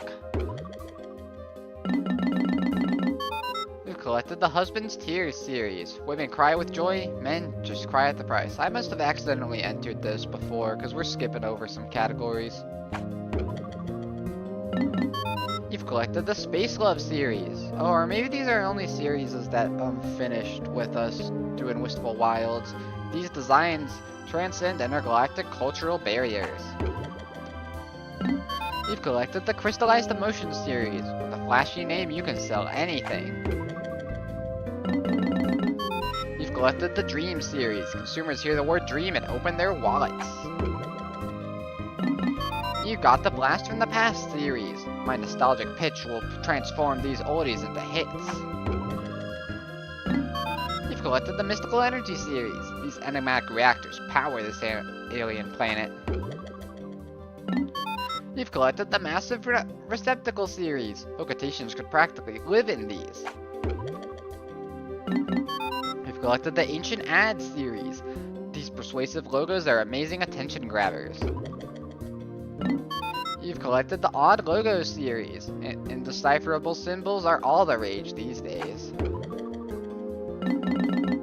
You've got the Titan Dweevil series. Entomologists and film directors will buy these by the whole load. Alright, now I wanted to go back here because I just remembered I wanted to see what enemy killed the most. I'm seeing 17 so far. Can we get higher than 17? Going once, going twice. Are we going to see more than 17? Come on, come on. Is that at all possible? That more than 17 Pikmin have died to a single enemy. Going once, going twice, going so many times because we will have more times. Stupid volatile dweevils, I hate them. Oh, the regular Wollywog with 20. Now can we get more than 20? Doesn't really look like it because there's not that many more enemies here. Alright, now let's look at bosses. Ooh, 24. The Empress Bullblacks. Now let's see. Any enemies defeat any more? 9, 4, 0, 0, 9. Ouch. 9, 2, 2. Looks like our winner is the Empress Bullblacks at 24. Second being Wollywog at 20. And Juvenile Bullborb at 17. Alright. Now, it is time to read the treasures. What a Cupid's grenade. What a perplexing plant. It appears to be carrying 2 different types of berries. They must be a rare species of fruit. Both have odd traits. One seems to be a suppressant, while the other is a stimulant. It's not easy to tell which is which. I better be careful with them. I should also warn Louie, or he might try to bake these berries in a pie. Fate's tapestry is unraveled. Tomorrow weeps. Romance has fallen. Love is madness. To mend the rift between 2 cross lovers, this is the ultimate weapon in Cupid's arsenal. I like how the ship, gives, why he called it that. Sunseed berry. I found this fascinating fruit while out exploring today. The skies cleared up and I felt peaceful watching the pink flower petals flutter in the wind. During this perilous expedition, it seems strange to have such soft-hearted, romantic thoughts. Looks delicious. Yeah. Saw this food here. If I told my wife about this, I'm sure I'd get laughed at. Again. This fruit is born of bright sunlight and cheerful warmth. Come, all you gloomy naysayers. One bite and even sad sacks will become foolhardy optimists. Eat one today and change your life. Then we have combustion berry. I've collected all kinds of objects, but the ship's sensors can't judge taste. Oops. To make up for the ship's shortcomings, I'm making a special effort to try everything. Everything is best in moderation. This fruit is the perfect example of too much of a good thing. Its devastating sweetness is like an act of violence on the palate, scouring all with succulence. And that's supposed to be a good thing? Seed of Greed. The Wistful Wild is an especially vicious region. The creatures there have had to battle hard to... Daniel.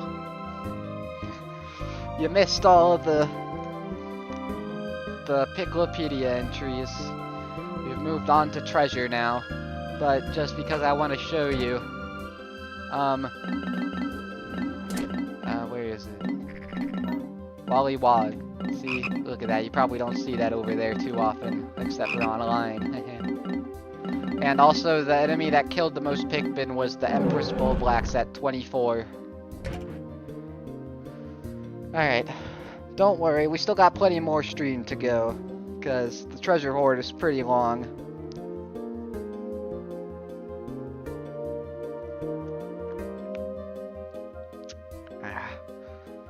Alright, what was this one? The Wistful Wild is an especially vicious region. The creatures there have had to battle hard to survive in this unforgiving landscape. That's probably why they've evolved such an ill temper. For instance, this planet's berries suck the nutrition from the surrounding flora.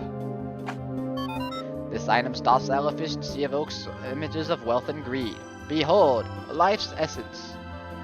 You like biology? Yeah.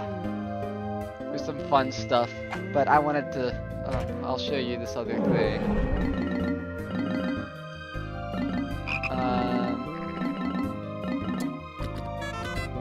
Susamugus, am I right?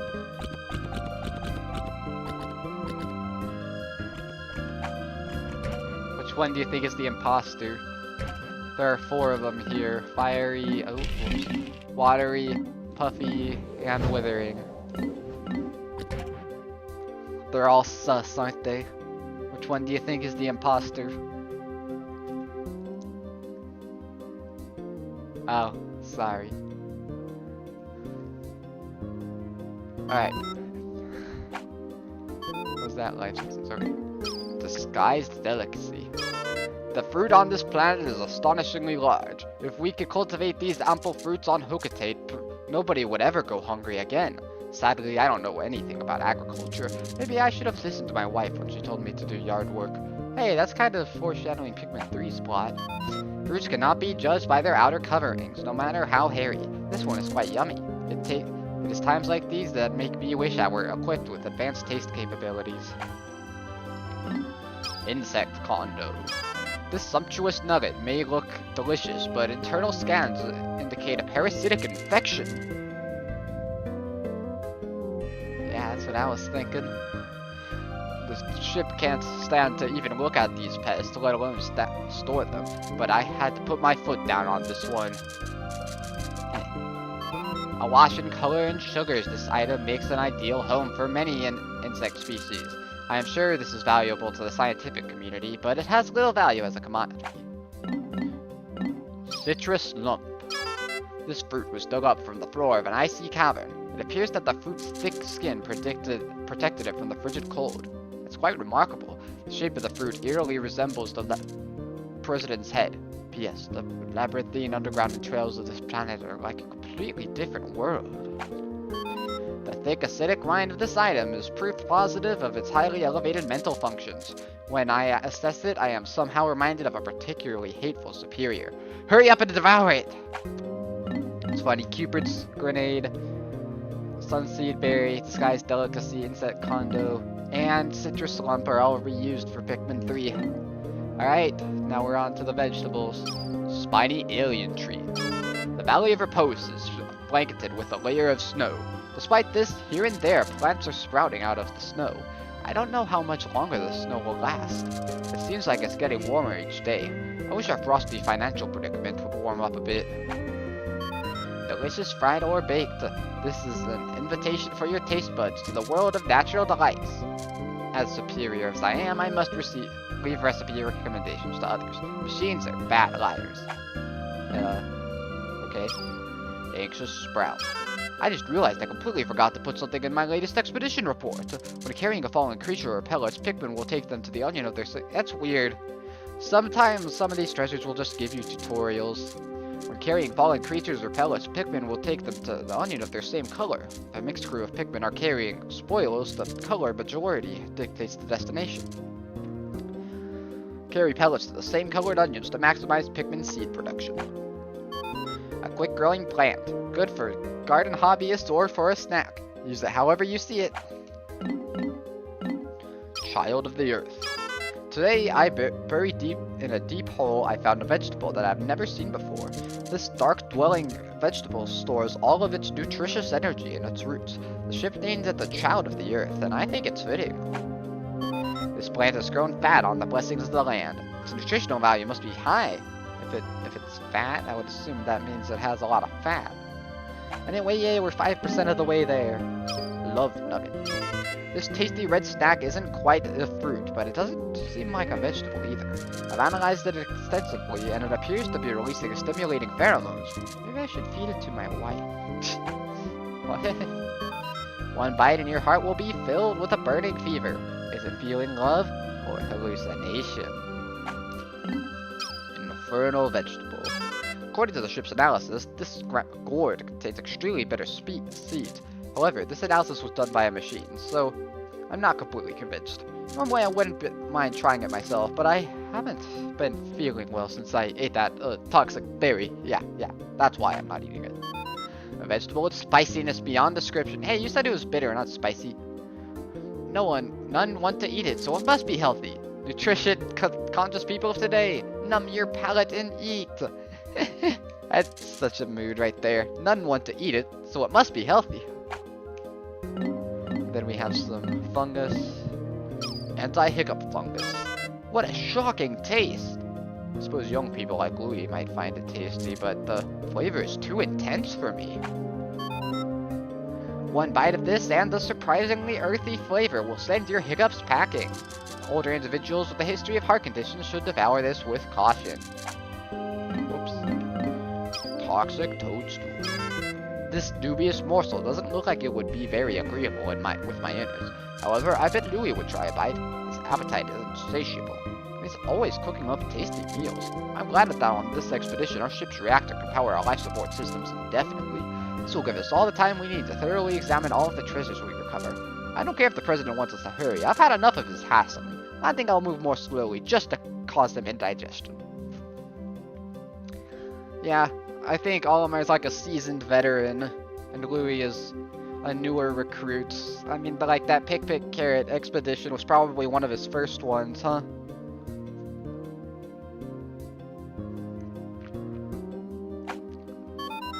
This poisonous mushroom is so malicious I could not even bear to look at it. This fatal fungus overflows with venom and is perilous indeed. Grow shroom. According to the ship's analysis, you'll grow into a giant if you eat one of these. I'd like to field test one of these babies. I wonder what would happen if I fed one to a purple Pikmin. Hey. Eat one of these and grow to twice your normal size. Perfect for skinny beings unable to pack on any girth. Hey, it's a super mushroom basically. Onion replica. This looks just like one of Hokatate's famous sweet onions. Come to think of it, I gave the onion its name just because it looked just like a Hokatate onion. To avoid confusion, I'll call this vegetable an onion replica. This plant closely resembles the pride and joy of Hokatate. The comfort of its familiar form and the surprise of its unexpected taste mingle to form veggie harmony. Try it in some hot soup today. Science project. I think I'll take this plant back to my boy as a souvenir of my grand expedition. It'll make the perfect topic for a science fair project. The perfect plant for extra credit research for a Hokatate elementary pupil science fair. You could be the dad to rely on to help with homework as long as you possess this beauty. You know, from my memory, I've never really done a science fair. I've always thought that was weird because they always show it in cartoons and stuff, but I really have never done a science fair. Pilgrim bulb. Grassy plains and meadows on this planet are carpeted with brilliantly colored flowers in bloom. When I entered the atmosphere on my descent from space, I was stunned by the vibrant sight. The other day, a group of white Pikmin under my command detected an object buried under the surface and immediately began to dig up this colossal flower bulb. I'm disappointed by that as well, that hidden underground treasures aren't exclusive to white Pikmin. I kind of wish they were. But there's that one hidden underground in Sun-Speckled Terrace.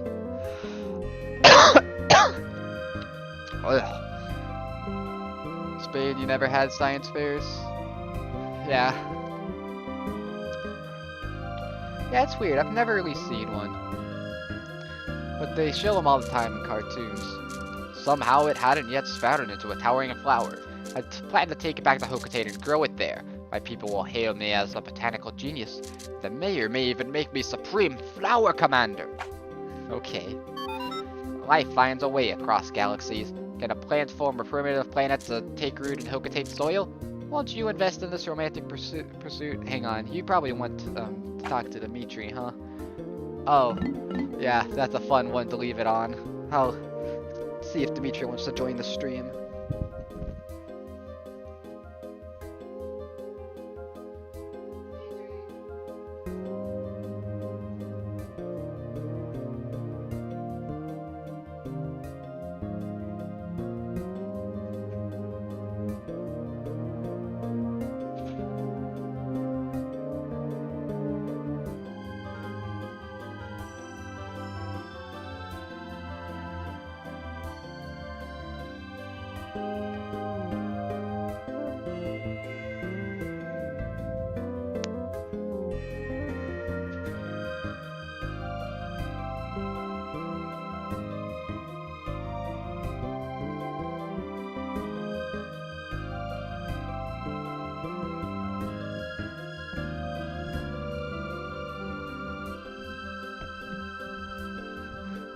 I'm pretty sure he doesn't in the European version though, right? Because I recall this being a version difference where they changed the look of this plant. Anyway, Arboreal Frippery. Funny name. The ship seems to think this leaf would be a smash hit among naturalist interior designers. I just think it looks it feels like a soft blanket. In the interest of scientific discovery, I'd never give it a test run. It's funny because in context, yeah, in context, he's just using it as a blanket, but out of context, it sounds like he's going to take it. Perfect for those who love natural designs in their home. This leaf applique is a bargain. Use it in pieces or cover an entire wall in leafiness. So another weird thing is that a lot of these treasures are different between versions. Like I know that, let's see, where are they? These two treasures don't exist at all in the European PAL release. Those two treasures, just aren't there. There's a lot of ones with like different brand names to make more sense and stuff. Whoops. Alright, next is Conifers Spire. I've paid off all of the company's debts, but I find myself returning to this planet yet again. This time I must find and rescue Louie. I've been scouring the wilderness we landed on. As I scour this region, I can't help but feel lonely for my faithful sidekick, even if he does eat all of the ship's onboard snacks. Because of my loneliness, I've dubbed this rough region the Wistful Wild. That's something that I hope they end up doing in Pikmin 4, is giving reasons why the areas are named what they are. Because that's what they do here, even the caves. Like, there's always a treasure that tells you why an area or a cave is named what it is. I like that. I mean, you could probably already confirm it by if any of the one treasures in Pikmin 4 do that, but life is full. But sure, is this one of those short-lived life forms that change shape as it ages? Even though it is dried out, it has not lost its unique charm. Armored nut. I've never tasted a nut quite like this. It's difficult to explain, but it tastes like sorrow. P.S. I can't shake the feeling that I've been here before. Aha! This must be the exact spot where I crash landed last time. Yeah, you find this in a creeping chrysanthemum right by the base.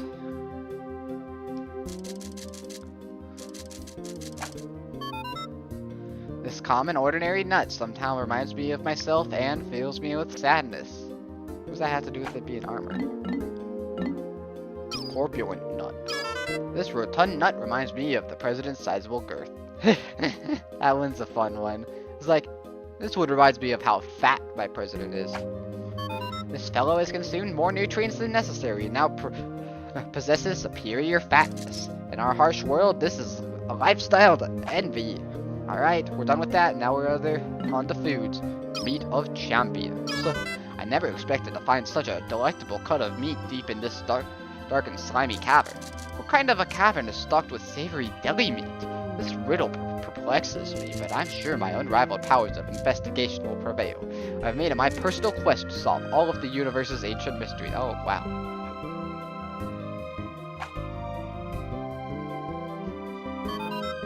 Think you can eat it all? Then start eating! That is the goal of this giant piece of meat in sight. It has just the right texture, and a thick slab of fat that will make all gourmets, epicures, kings of the table, and queens of the buffet howl with delight. Or so I have assessed. So what were you doing that made you miss it? Heh, it is. Super weird. This treasure is kind of hideous, if you ask me. Hideous victual. We struggled with a titanic breadbug for this treasure, but we finally prevailed. That huge creature had a habit of dragging away treasures and hoarding them in its den. I wonder if there's a way to use these creatures to aid my treasure-seeking mission. On second thought, that's a bad idea. Pikmin are the only creatures I can really rely on. We're with friends? Well, that sounds nice. I mean, I don't know much about that, but the consistency of the half-cooked yolk says, good. It is packed with nutrients, too. I can sell it, but I have never eaten it. I am unable to eat it. Not even a nibble. Also, Dimitri, he was referring to the Glenn's kitchen. Meat satchel. This wand of meat makes me inexplicably hungry. The parts used to produce it seem to be of ambiguous origin and questionable quality. Yet, it calls to me. Maybe I'll just have one bite. All things hunger for meat, correct? Listen to the inner beast. Eat! Eat! Eat! Alright, I don't want y'all getting too depressing in the chat there, so let's not get too deep in this. Taste sensation. Some things on this world can't be understood, no matter how much I analyze them. For instance, this is the first time I've tasted this, but it has a nostalgic taste. It's inexplicable. It tastes like something my mom has made for me by hand. In this modern world of artificial foods, all things taste the same, despite your dear tongue buds. If that describes you, then this is for you. Its flavor is the balm to heal your wounded soul. Triple sugar threat. I like to eat sweets from time to time. Well, to be honest, if there are any within reach, I can't help myself. Strangely, Pikmin never eat snacks. I wonder where all their energy comes from.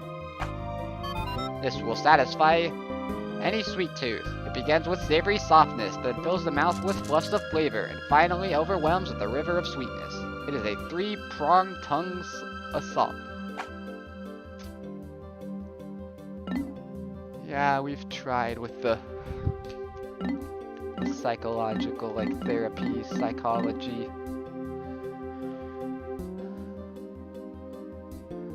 Compelling cookie. My spacesuit's filter seems to be malfunctioning. I can't suppress the sweet, syrupy smell pervading this cavern. If I don't find a way to neutralize it fast, it's going to drive me to spoil my diet.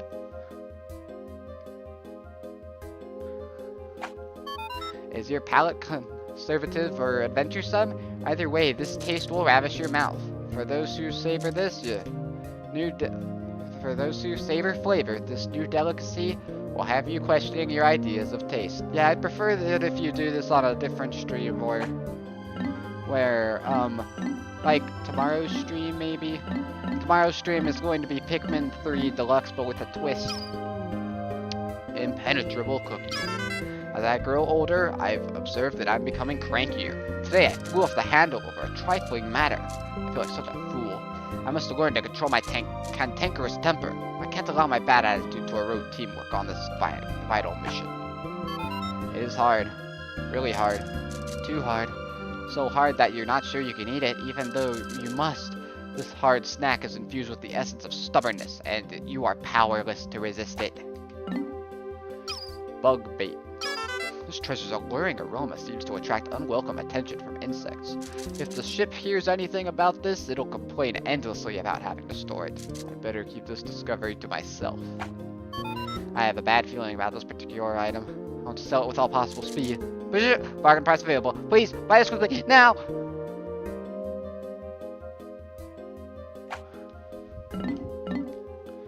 Imperative cookie. I'm a man with an indomitable will, but I can't stop sampling the luscious food. Such an attractive shape, appetizing color, scrumptious smell. I'm getting hungry already. One look at this pattern and your head spins, your vision fades, and a voice commands, eat this. Comfort cookie. Been enjoying playing a lot of online games. Yeah.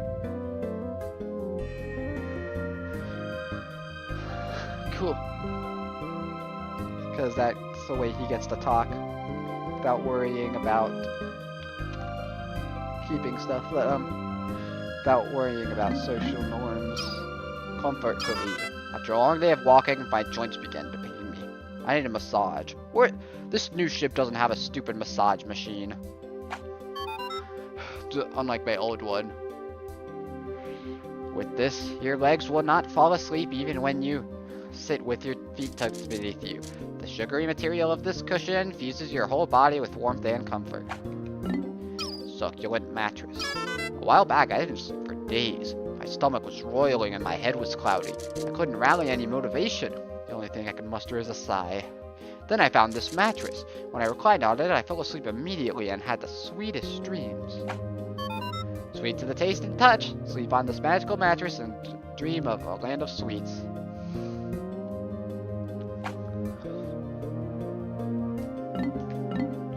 Yeah, you are...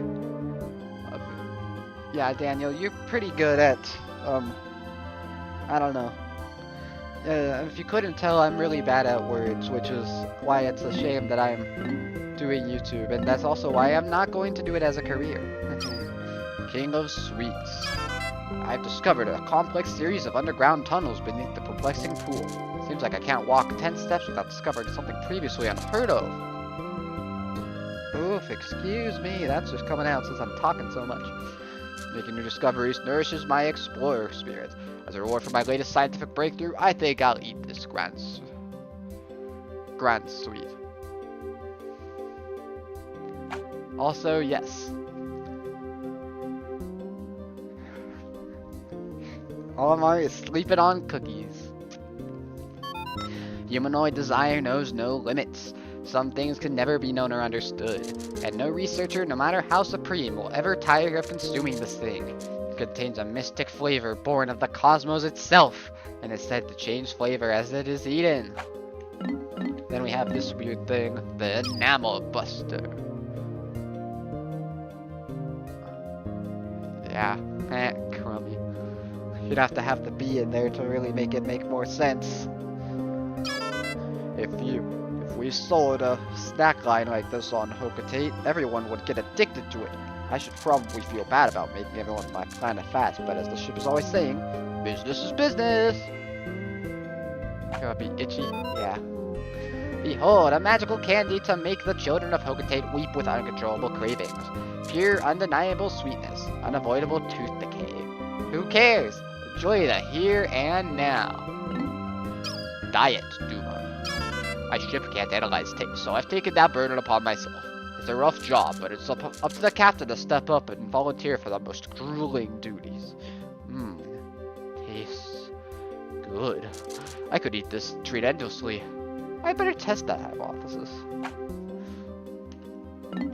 Olimar.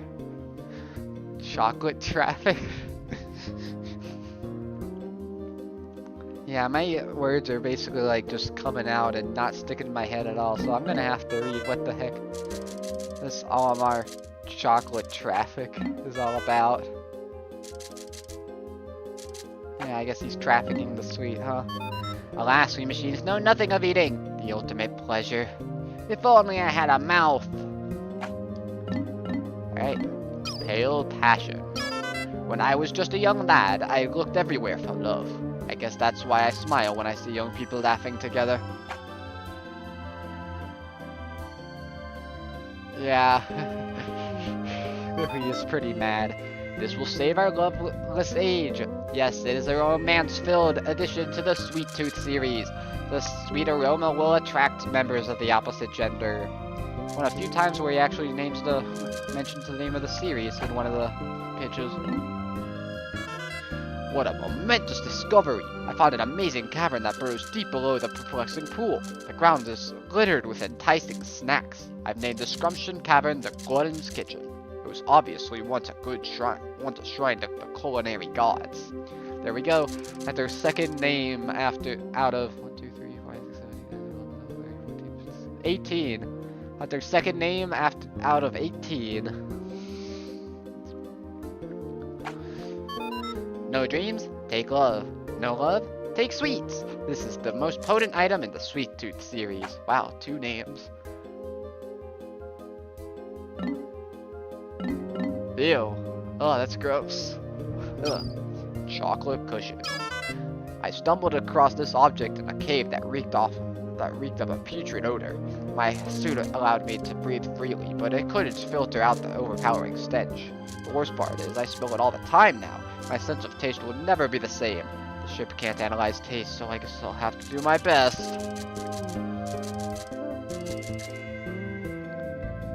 Yeah, he doesn't like it. It's probably expired. A Sweet Tooth stream! Is this real, or am I dreaming? If I had teeth, I'd be nibbling with vigor. Sweet dreaming. I've toiled long and hard to collect all of these tasty treats. Surely it won't matter if I bring one back for my daughter as a souvenir.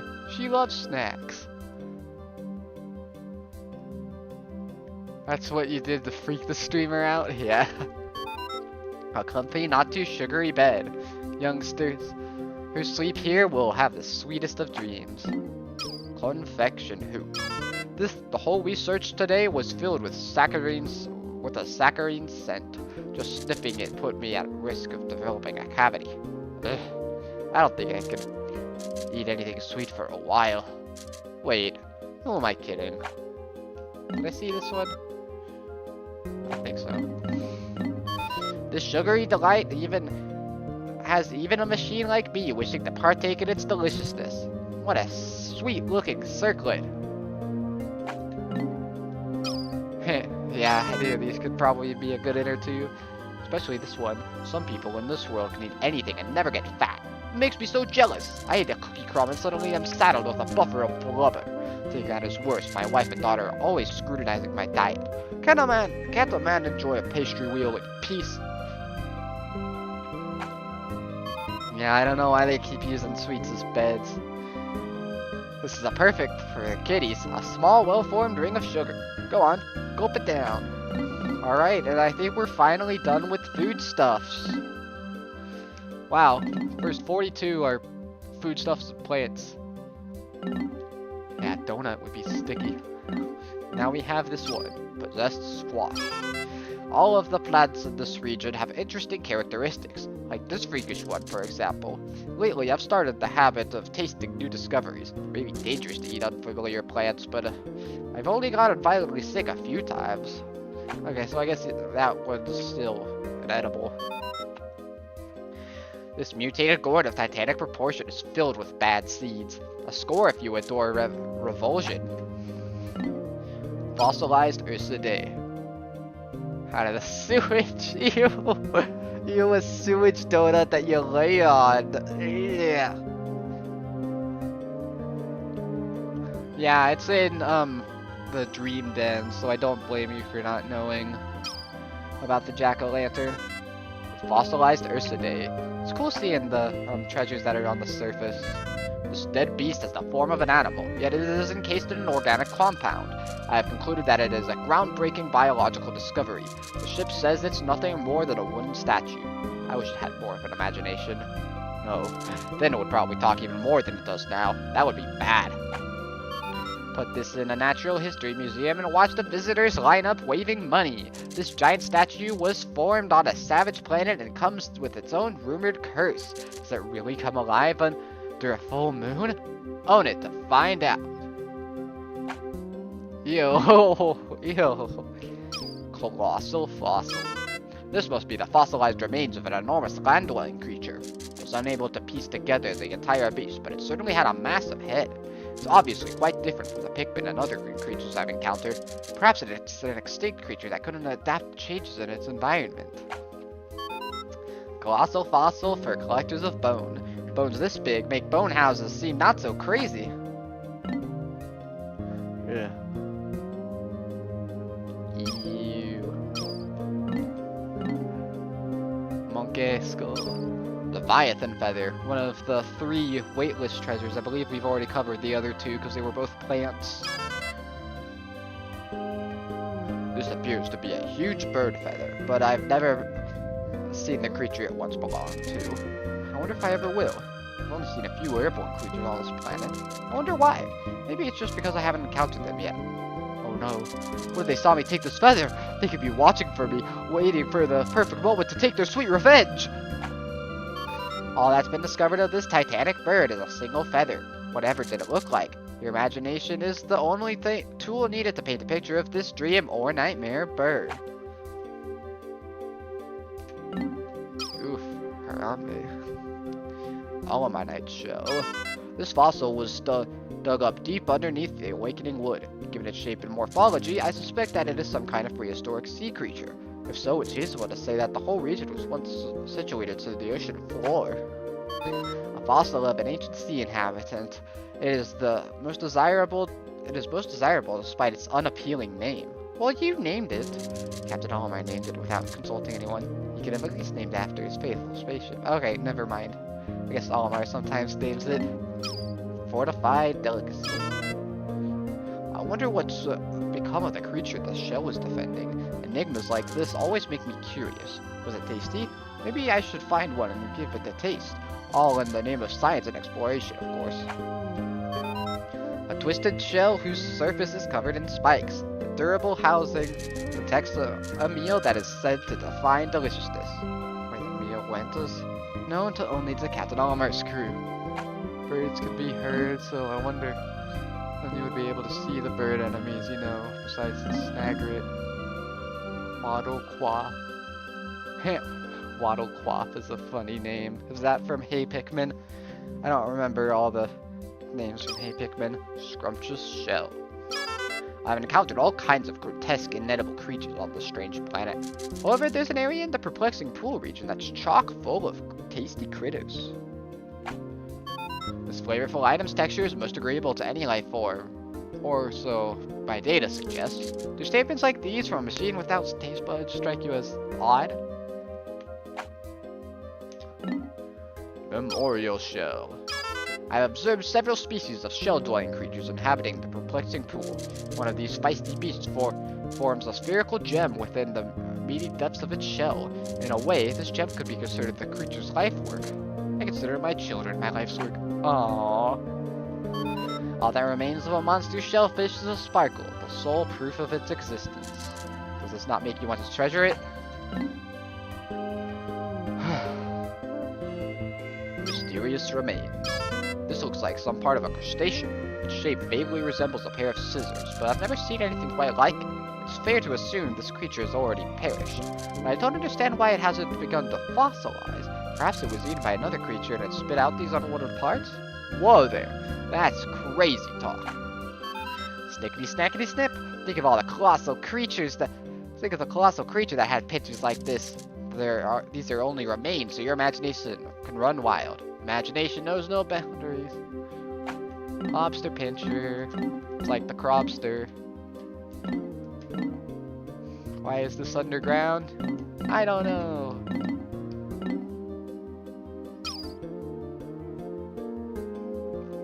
Yeah, I don't know. Next set.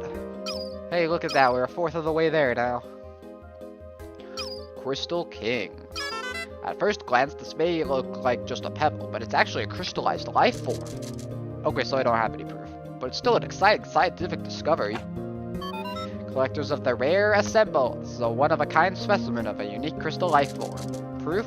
True collectors need no proof. This romantic piece could be yours today.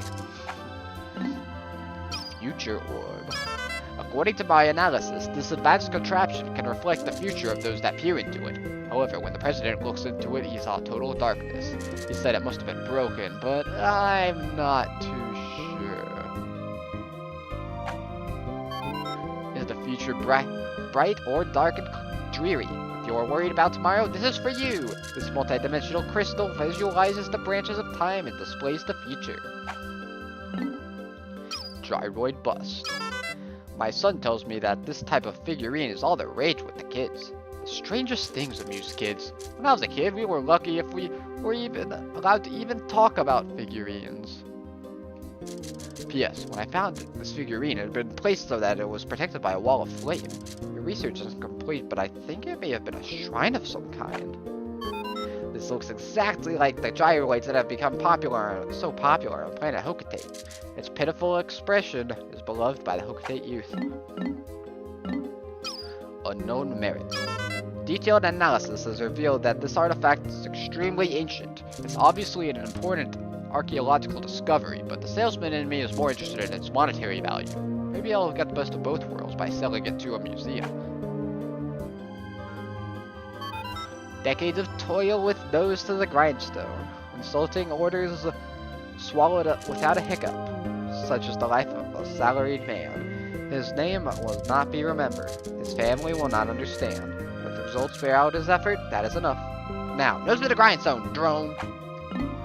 Lustrous element. Second most expensive treasure in the game, only behind Doomsday apparatus.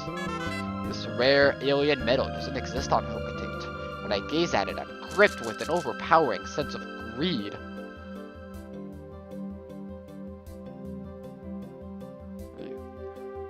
On Hocotate, there is a valuable metal with a stunning sheen that has a similar effect. Perhaps this alluring metal is responsible for many of this planet's woes. Such radiance, such shine! Like magic, this product stimulates greed in all intelligent life forms. Bring your wallets and gather around, buyers. Mirrored element. Talking to the boss makes me crave the power to order people around. He just sits on his haunch all day, barking out wildly irrational requests. When will it be my turn to be the boss? All reason flies in the face of this sparkle. It's not flashy, but it still inspires avarice. Vorpal platter. This monomolecular edge of this disastrous platter is sharp enough to split subatomic particles. Gold. I guess gold doesn't exist on Hocotate. I found it deep in an underground complex covered with slippery ceramic tiles. I learned there that I can blow my whistle by pressing B to save my Pikmin from being burned, drowned, or poisoned. Yep, as I said earlier, some treasures just randomly include tutorials. Whew. This shiny disc sparkles beautifully, but its edge could effortlessly shear through the armor plating of a battle cruiser. Is it not true that all great art is edgy for its time? Buy this landmark piece today. Handle with care. May not be suitable for small children. Yeah, they probably just painted it gold. Invigorator. All this non-stop exploration has worn me out. I'm constantly battling bouts of fatigue. Thankfully, a quick sniff of this item's invigorating odor instantly wakes me up. This zesty scent also fills me with an irresistible urge to fight. This treasure must have been owned by an ancient warrior. The unique perfume of this item will destroy drowsiness, making endless nights a walk in the park. This invigorator is perfect for those who have to work even when they least want to.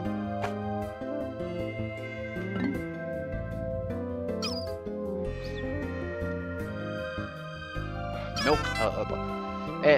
Seems that there's no shortage of daughters that think their fathers stink. I've never had that problem, but it must be hard on those poor fathers. I shouldn't take advantage of it, but I'm sure that stink epidemic increases the value of this treasure. Smelly fathers could take a dip in this portable milk pool, and their daughters would adore them for their farm fresh scent. Fathers throughout the universe, take note. If your family dislikes your manly odor, this is for you. Fill your tub with the rich aroma of milk and soak your stench away. Don't be stingy now. Think of the children. Merciless extractor. When I look at the president, I can't see myself climbing the corporate ladder. To be a manager, you've got to be an inhuman, heartless villain. This trait, if only sniffing coffee invigorates Olimar, what would happen when he decides to taste it? Ouch.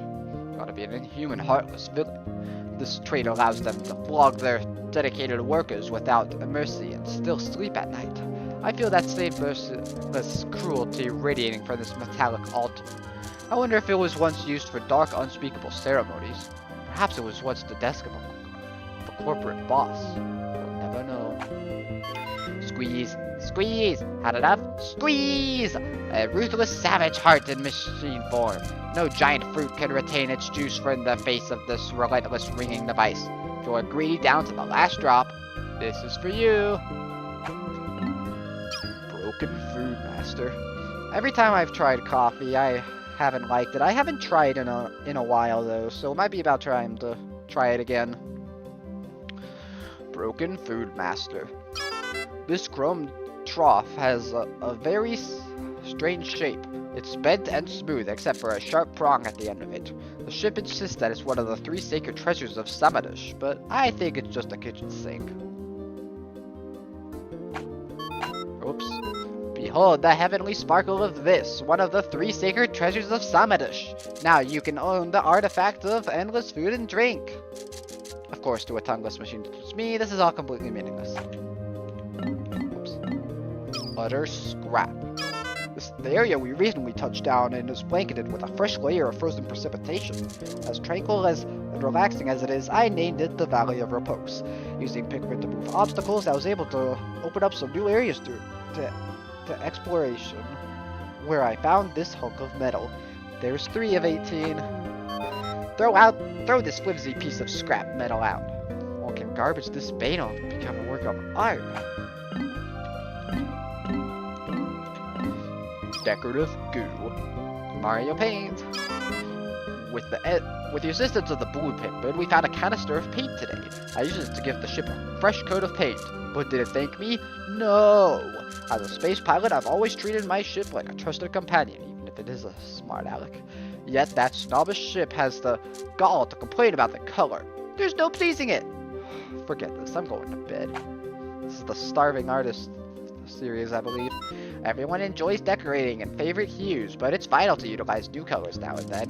This tub of goo will surely help you discover a new you. That's true, sometimes he doesn't even really describe the treasure. Master's instrument. I found this object squirreled away in an underground complex. Some of these structures demonstrate a high degree of culture. I surmise that each building must have been designed by an artist of great renown. This pink painting rod reinforces my hunch that this civilization appreciated fine art.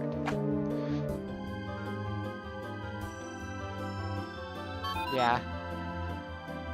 It sure is. No artistic inclinations? No color sense? No worries! This no-hassle art implement was found on a primitive planet. From this day forward, you could be an artist of the ages. Manual Honer.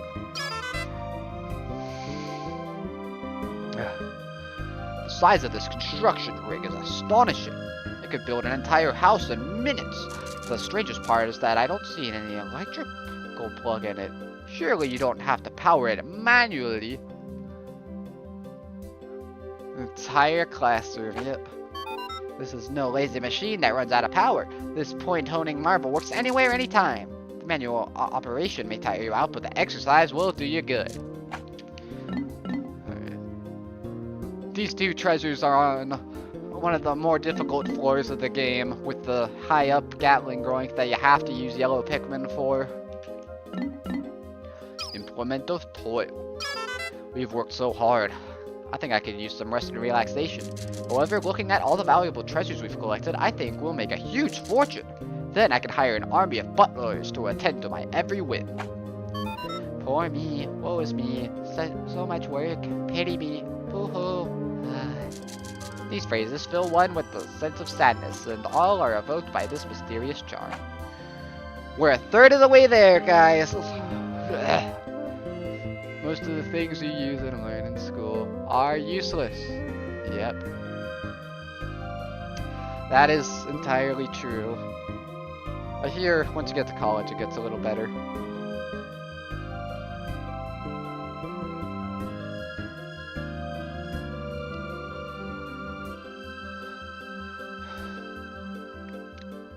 I'm almost out of water.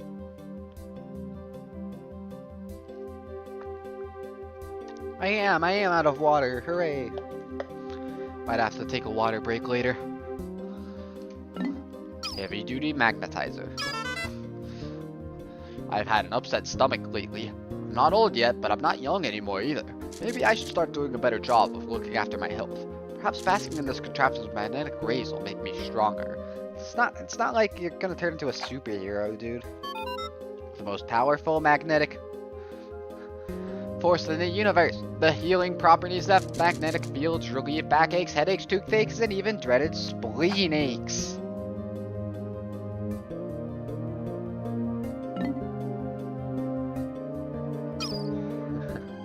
Harmonic synthesizer. My taste in music is highly refined. My wife and kids have no taste at all. For example, when I ask my family if they want to go out for karaoke, they twist their faces and give me a nasty look. They don't know what they're missing. This clam-like sound generator is all natural. The purity of its percussive tone is irresistible. Clack clack. Oof, this is how much talking teachers do on a daily basis. On a daily basis, huh? Emperor whistle. Sometimes it's difficult to tell if a treasure is natural or manufactured. The ship has concluded that this treasure is natural, but I'm not so sure. The ship sulks and gripes for days if I disagree with it, so I'll keep my opinion to myself. Healing tones are old news? Well, greet the new trend, super sound of awakening! Air passing through the inner chamber sounds a high note that acts as an acoustic refreshment. Alright, Director of Destiny.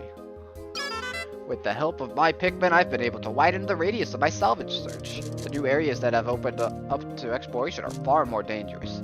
Just to be safe, I better review Pikmin. Oh boy, here we go, another tutorial. This amazing fortune-telling device follows the flow of fate with eerie accuracy. It calculates the magnetic fields of planets, stars, and living organisms to track the pulse of destiny itself. If you're an optimist who feels that life points both south and north, this is for you. I think spleen aches are made up. Huh. So interesting. Yeah. I've never been to karaoke, but I think I'd like it. I like singing. Sun generator. I found a weird item today. Wetting the surface produces an endless froth of bubbles. It's amusing, but it will take further investigation to determine its practical use. It may take a young and playful mind to unlock its secrets. When I return home, I think I'll show it to the kids. Excuse me. Rubsy dubsy subsy blue, rubsy dubsy sudsy woo, sudsy sudsy scrub-a-doo. The more you rub it, the more it bubbles and foams. Don't worry about its purpose, just scrub. Flame of Tomorrow. From the beginning of time, my people have searched for a perfectly clean, endlessly renewable energy source. Unfortunately, we've never found anything close to it. Rubbing these two objects together seems to produce fire. Maybe this is the long-lost energy source we've always been searching for? But you have infinite energy and the eternal fuel dynamo.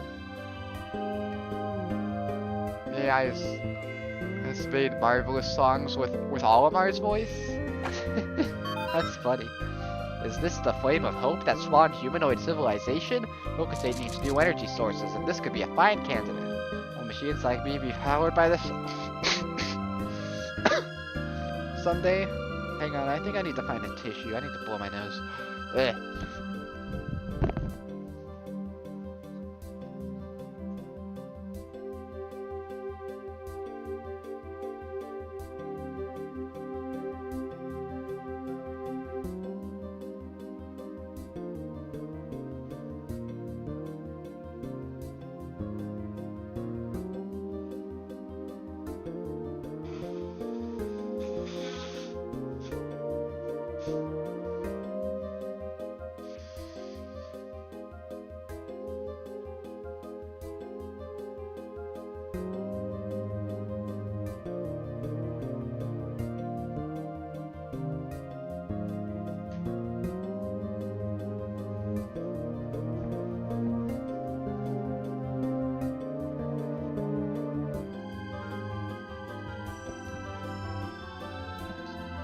Ugh. Sorry about that.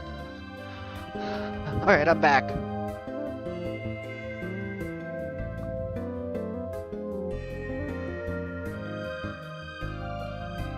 Fire away in the final song. Alright. Impediment storage. I always like seeing the overworld treasures because there's so few of them comparatively. Yellow Pikmin are infatuated with high places. They seemed to love it when I tossed them high in the air. Once I hurled them up to a high treasure and they came down to a high area and they came down with this treasure. It should have been gotten on my first visit, but I didn't end up getting it. More shocking than a lightning bolt, faster than a light mote, able to crush rocks in one bash. This device can clear any impediment in one fell swoop. Dimensional slicer. Our salvage operations have yielded several unbelievably advanced artifacts. According to my analysis, this cutting device can slice through the fabrics of time and space. My days of struggling to open food canisters are over. A dimensional cutter that slices through space and time. This is nothing to be trifled with. Good children will know not to play with this item. Infatuated with time, please. Time capsule. This must be some sort of a memorial capsule left by a lost civilization. It has left behind some image data, but I can't make any sense of it. I'm going to have to do some additional analysis. I'll document any exciting new developments in my log, along with pages and pages of meaningless doodles. This shiny pod was found buried like a time capsule holding image data of unknown origin. Is it possible that you fathom the data's import? This riddle will entrance all puzzle lovers.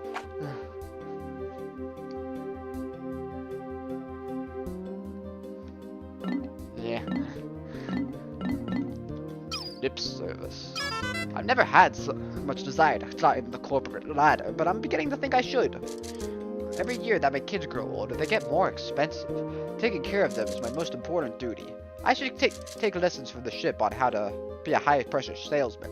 Then I'd rake in the cash. What is wrong with the delicate dance of beautification, flattery, and flirtation? What, I ask? If it makes life more fun, keep it up. Come on, buy or stay. Mirrored stage. Every day is nothing but work, work, work. Sometimes I need to just get it off my mind. So I set this thing up as a stage and taught the Pikmin a song and dance routine. Red, purple, white, yellow, and blue Pikmin danced in perfect unison and sang their little hearts out. When I return home, I should take up a career as a dance instructor. You might be able to. Come rain, wind, or typhoon, this stage will always support the hidden singer deep in your soul. It is a lovely instant dance stage. How about taking one on a tour with you, star of rock? Behemoth jaw. I can't conceive of how a creature with teeth this big could have ever lived. Emperor Bullblack's that bloated meat whale is the only creature I've seen even half that size. The only thing I could do is hope I never encounter something that massive. Is this part of a previously unknown giant life form? What might the entire beast look like? Let your imagination run wild and create the largest of all living beings in your head. And now we have all of the ones in the Frontier Cavern. Yeah, I would also love to see the Pikmin song and dance routine. That would be so cute. Olimar really should become a dance instructor. Joy receptacle. Today we ventured across the plains to reach a cold cavern I've been meaning to spelunk. The Pikmin have had a hard time coping with the bitter cold, but they were real troopers. Somehow they summoned the strength to carry this box, so I hope it's full of treasure. Be satisfied with the decorative outer shell of this rectangle. It is more endearing since you can't see what's inside. Not being able to open it makes it all the more special. In reality, it's empty. Why would you say that? Fleeting art form. Why isn't this in the fleeting art gallery then, if it's a fleeting art form? Some works of fine art are timeless, while others are fleeting. Once lit, this sculpted pillar of wax will burn with glory for a short time before flaming out. The purpose of this piece of art is to help us all envision our final moment of flaming glory. On the surface, this is not art. It is a temporary spectacle compared to the glory of eternity, and yet that is why it is art. Machines like me are incapable of comprehending this. Danger chime. Today we search the caves located at the far end of the Valley of Repose. This ginormous boss ideas, yeah. I mean, there's that gigantic Wally Wog. That thing would probably, yellow Wally Hop.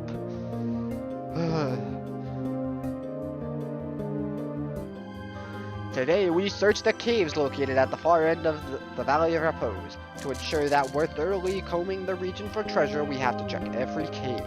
Thanks to that diligence, we found this very item. To memorialize our exploration into the unknown, I named the cavern the Frontier Cavern. Alright, there's 4 of 18. No danger, no matter how small, dodges the notice of this never-fail peace of mind alarm system. In fact, it will warn you of danger that is not even present. Spouse alert. Sometimes I miss my carefree bachelor days. Once you have a family, those days are history. I like spending time with my wife, but sometimes I just want to be alone. Put this on your spouse and you will always know if he or she is approaching. How convenient. A must-have item for couples who like to hide things.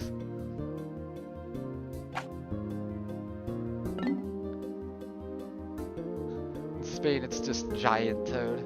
But yeah, again, why exactly is WOG offensive again? I know that it's an offensive term, but I wonder why. Innocence lost. This stirring object reminds me of a dream I once had. When I was a child, the twinkling stars held so much promise and mystery. Think back and remember the starry skies of your youth. Innocence. Every being once possessed it, but lost it over time. The star is the shape of that precious memory. All major credit cards accepted. Essential furniture. This object sparkles beautifully. It's enormous, but I think it would make a great party decoration. That reminds me of the last time my family threw a party. I was busy at work and I couldn't make it, so my wife and kids enjoyed the party without me. My family grows further and further away each day. Spouse alert. It's alert, sorry. According to our marketing survey, this is the year's hit product. Focus tests don't lie. Interior furnishings that create a laid-back atmosphere are all the rage with Joe Hokatate. Who's Joe Hokatate? Icon of progress. The last cave we searched yielded a wide variety of oddly shaped and bizarrely colored treasures. For instance, this crooked object appears to be a boot, but it's adorned with several strange modifications. Perhaps some kind of modern art. This piece of art was made in the shape of a giant boot to symbolize glorious progress. Where does civilization begin? Where does it go? Machines have long pondered this. Innocence Lost was the star. Alright, now we got a bunch of the treasures that were in Subterranean Complex. Temporal mechanism. While exploring this warped land, I got the feeling that time passed faster than usual. Upon researching it further, I realized it was just my mind playing tricks on me. But whenever I touch this object, I can feel a space-time continuum bending. Whoa. Suddenly, this is all very hard to believe. I need a nap. Believe! Believe in the future, in dreams, and unknown wonders like this broken time machine part. This does not work, so there's no way to confirm its abilities, but surely your heart believes. Oh. Mystical disc. There's a strange design on this metallic platter. It gives me mystical chills. Maybe living beings were never meant to comprehend its true meaning. Do not doubt, for the power of a believing heart is limitless. Feel those mysterious patterns. Is your heart open? Only the pure of heart can truly know this mystic circle's power. Vacuum processor. We recently found all sorts of mechanical parts scattered around a cave. The walls and floor were constructed of solid steel. Perhaps it was once a great military fortress? I decided to name it the Subterranean Complex. Yeah, probably is. Or harnessing the absence of air, this environmentally friendly computer is incredibly fast. The predisposition to implosion is a bit of a minus, however. Indomitable CPU. This appears to be some kind of hyper-advanced light refracting computer component. Perhaps I can use it to upgrade the ship with an imagination. Didn't you already say that you don't want it to have an imagination? This will solve any problems given enough time. The CPU's true processing grid sells itself. Network mainbrain. According to my research, this is an acoustic interface motherboard. I should install this on the ship. It might shut them up for a while. Then again, if you're going to override the hardware, it might become even more surly than it is now. Joining forces and working together must inevitably create greater ultimate power. This computer has many friends that it works with to generate optimum results.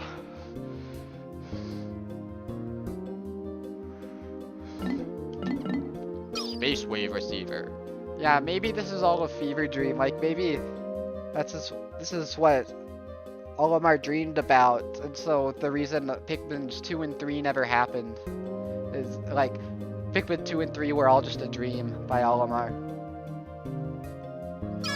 This receiver intercepts harmful radiation from outer space. It's a highly dangerous piece of machinery that should be handled with extreme caution. When I think about it, the Pikmin that carried it looked a little dazed when they carried it.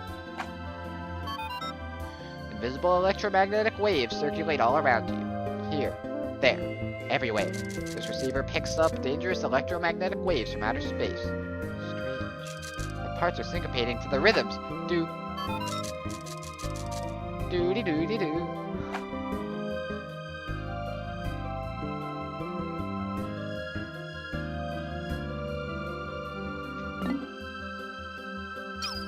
Sulking antenna. Utilizing the unique abilities of the yellow Pikmin, we breached the electric gate.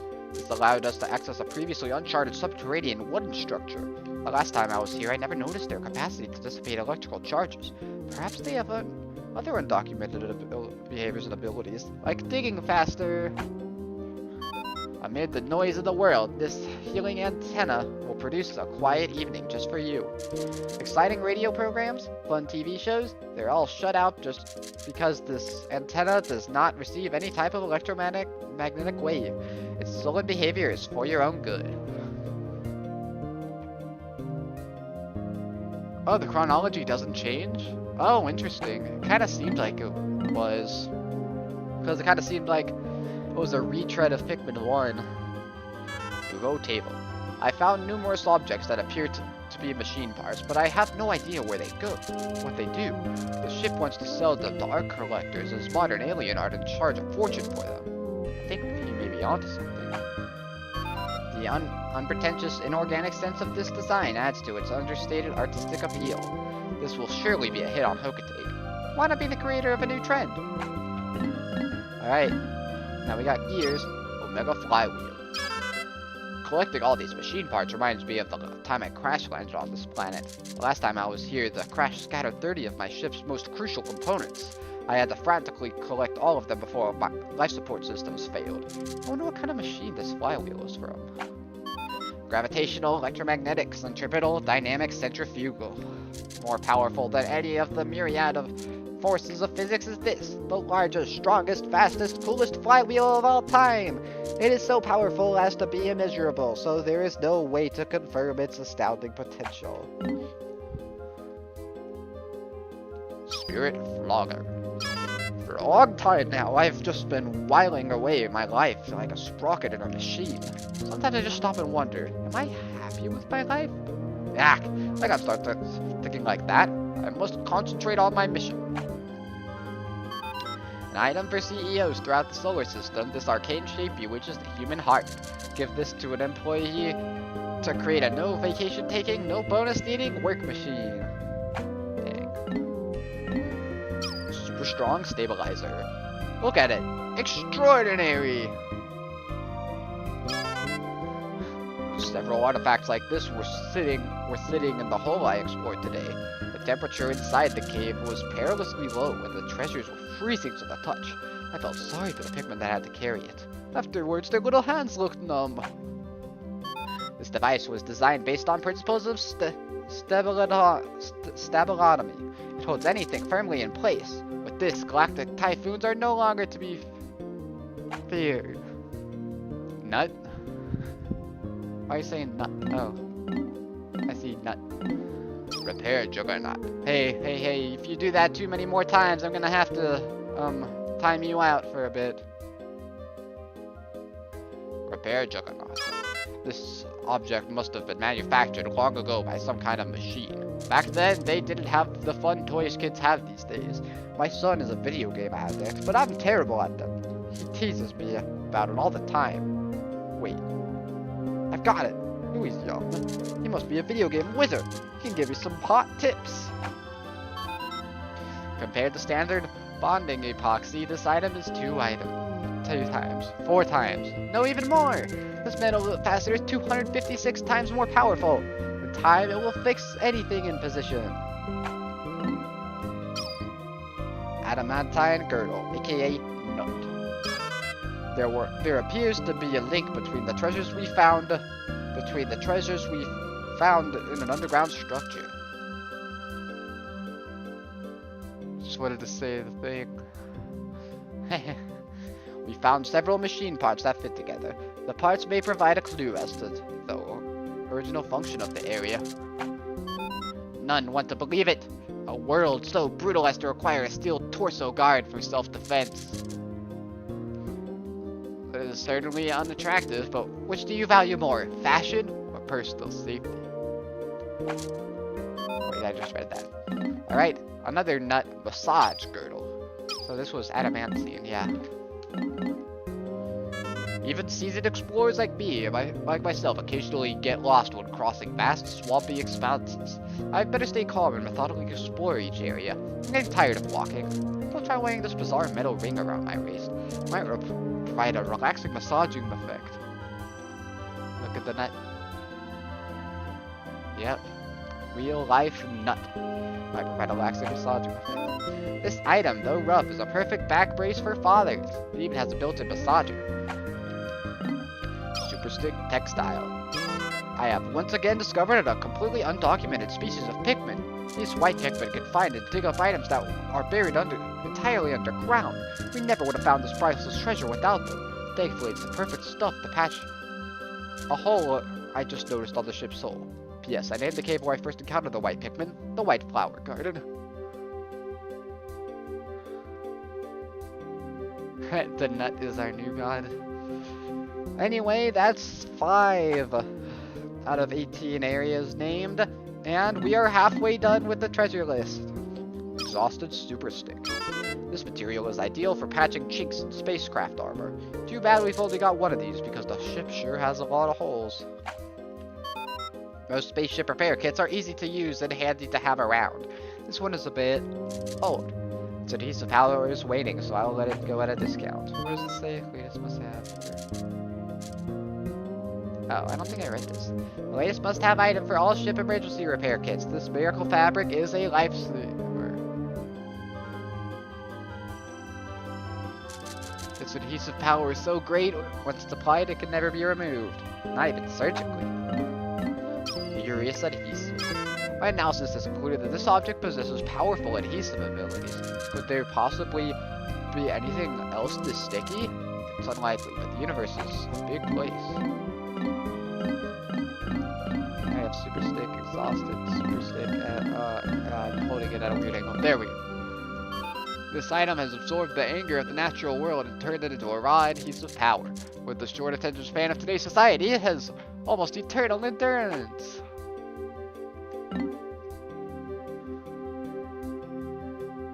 The nut has over 9,000 petrified heart. The vivid color of this red stone reminds me of my wife's eyes when they burn with rage. Just between you and me, I've noticed lately that she's been getting more wrinkles. When I think about it, I've probably caused her a lot of stress. When I return to Hocotate, I'll take her on a long vacation. This crimson stone is said to reflect the contents of the soul and detect strong emotion. Whether it indicates passion or righteous ire depends on the love you give your wife each day. Eternal Emerald Eye. I've lived for decades, and yet there are still mysteries that are beyond my comprehension. For example, why are some women so crazy about things that sparkle? That's one enigma I'll probably never unravel. A stone with a subtle twinkle that grants harmony, stability, and tranquility to the beholder. Regal Diamond.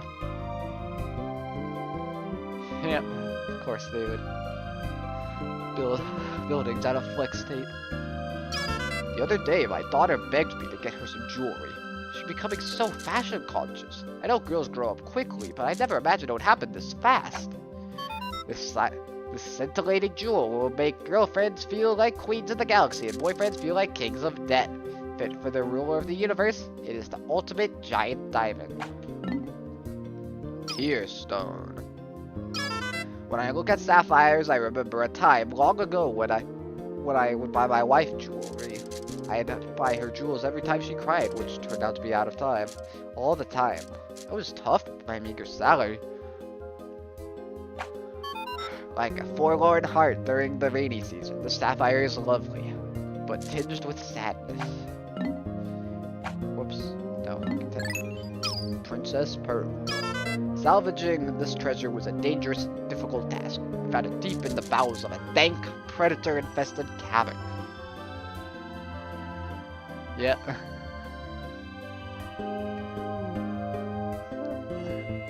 My only hope of surviving was to strategically use all 5 colors of Pikmin. Huh. What do well, it's new, so it's one of the Wistful Wilds ones. This stone is for all fathers who want their daughters to grow up to be elegant rather than flashy. There is nothing cheap about the sparkle of this stone. It's the gift you have been looking for.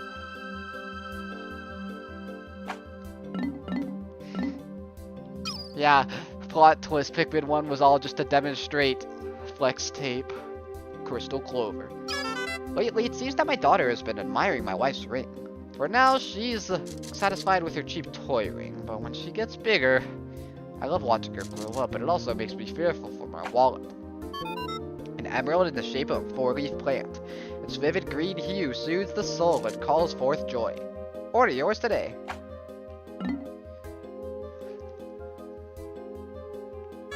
And then now we have a bunch of, so these were jewels, this is more so jewelry. Unspeakable wonder. What is this? I've encountered countless treasures on this expedition, but I've never seen anything like this. All I can say about it is that it's both astounding and absurd.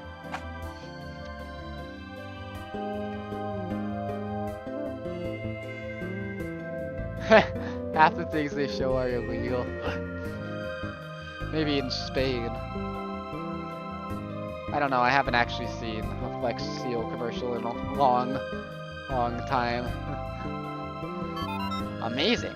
More than amazing. It is so overwhelming that my CPU is acting,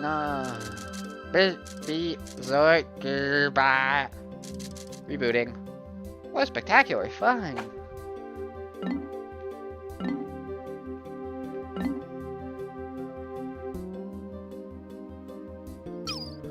Essence of Rage.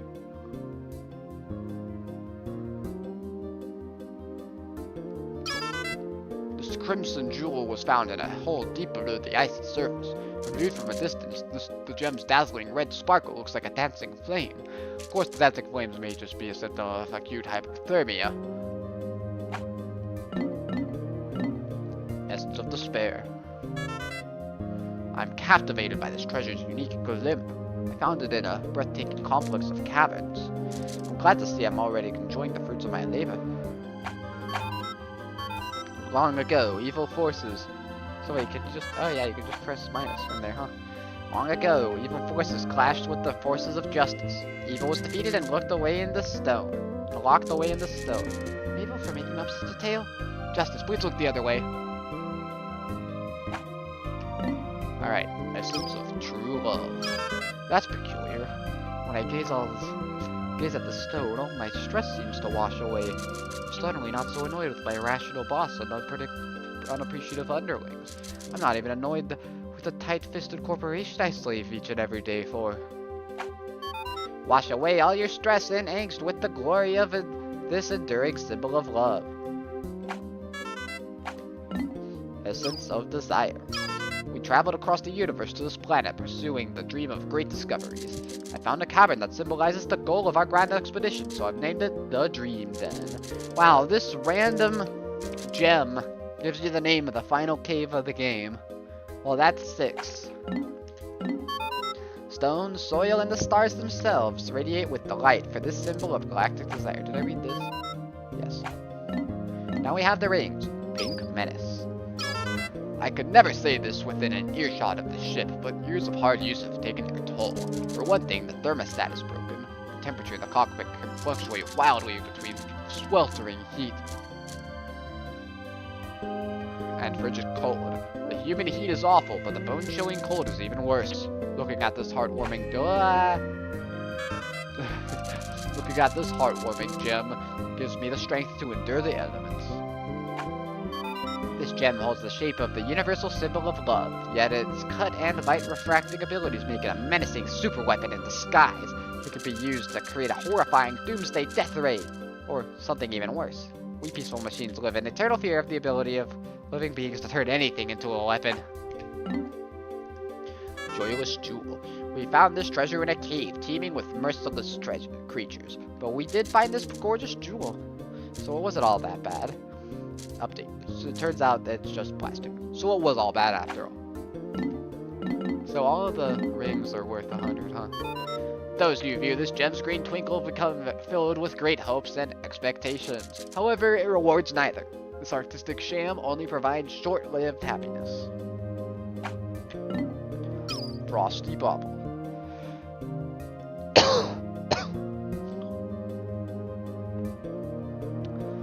Frosty Bauble. I get really scared when women get angry with me. Wives and daughters have sinister ways to get back at forgetful fathers.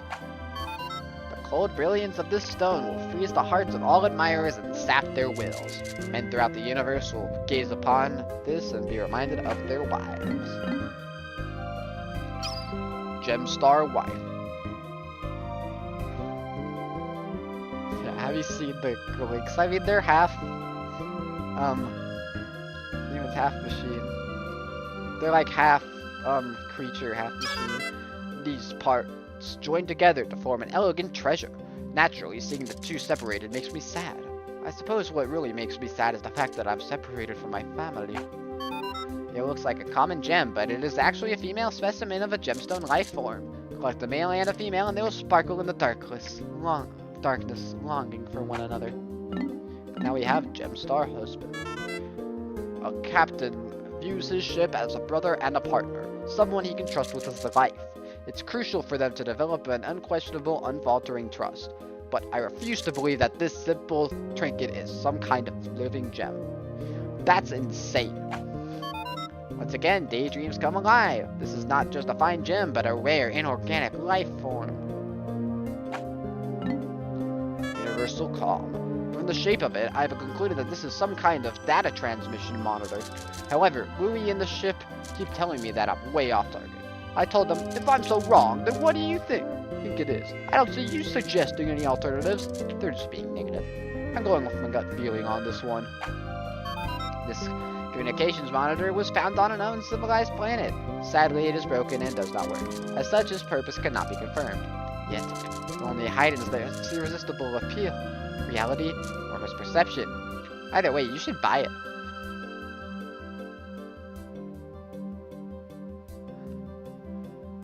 pretty sure the ship did try to weed. We're 6/10. And we can start seeing creepy baby. Omniscient sphere. According to my analysis, this object has a high intellectual capacity. But if it's so smart, why won't it pass some of its wisdom to me? Because it's smart enough to know that that's a waste of its wisdom. This creature holds the greatest concentration of knowledge in all of the known universe. However, due to its reclusive personality, it pretends to be a mere pill. Crystallized telepathy. I speculate that this crystal is in fact a highly intelligent. It must possess telepathic powers. When I peer into it, the reflection of my face is bright red. Must be sensing my stress. Tomorrow, I think I'll sleep through the whole day. This thought crystal checks your stress levels with its telepathic powers. It is currently all red. Red! Red! Red! The world is filled with stress, and this is the color that represents our society. Love sphere. According to the ship's status, this inanimate object has the capacity to love. Unfortunately, my love is already spoken for. Although... I was not talking about the ship. The statement, I'm talking about the ship tasting hard-boiled. Yeah. One of the wisest beings in the universe. This entity also boasts a galactic-sized helping of love. However, due to its shyness, it will never speak of that love. Also, Olimar definitely just said that he was thinking of breaking up with his wife for this for just this random sphere. Crystallized telekinesis. The Pikmin are always staring at me. It's nice to see that they look up to me, but it's becoming unnerving. Sometimes I want to hide away in the ship just to escape their beady eyes. This crystal is empowered with psychokinetic abilities. If it is so inclined, will it use its mighty powers to do physical labor in your stead? When it will be. Or it will use its mighty powers to do physical labor in your stead. When it will be so inclined is unknown, however. We have Mirth Sphere. My investigation has concluded that this object embodies the spirit of comedy, but when it comes to humor, not even this item could stand up to my unrivaled powers of hilarity. But the president doesn't appreciate my comedic genius. Another of the universe's most intelligent beings, this creature's entire existence, from the birth of the universe to its ultimate collapse, is dedicated to devising a very special joke. Crystallized clairvoyance. Trying to sort out the 5 different colors of Pikmin is giving me a headache. I'll be a much better tactician if I take a moment to study each Pikmin's unique abilities. Red Pikmin, immune to fire.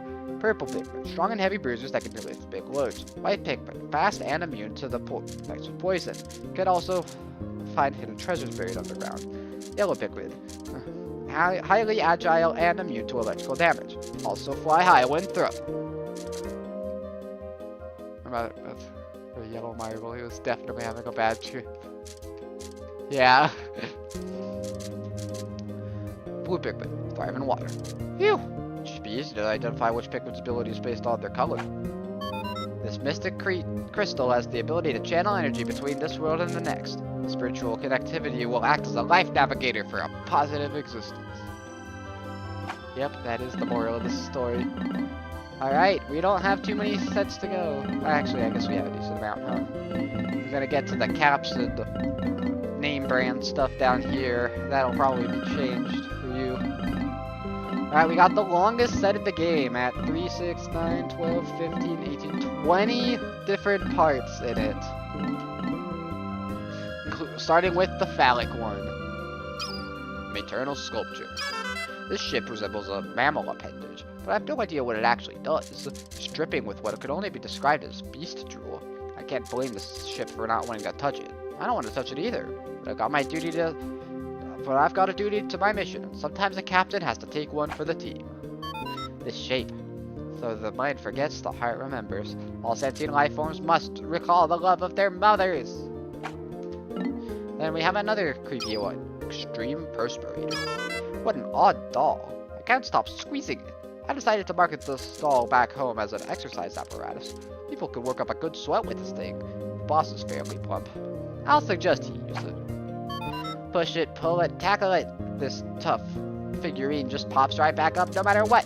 This is just the thing you enough to get you sweating and shedding those extra holiday pounds. Why, our very own company president was able to drop 10% of his body weight.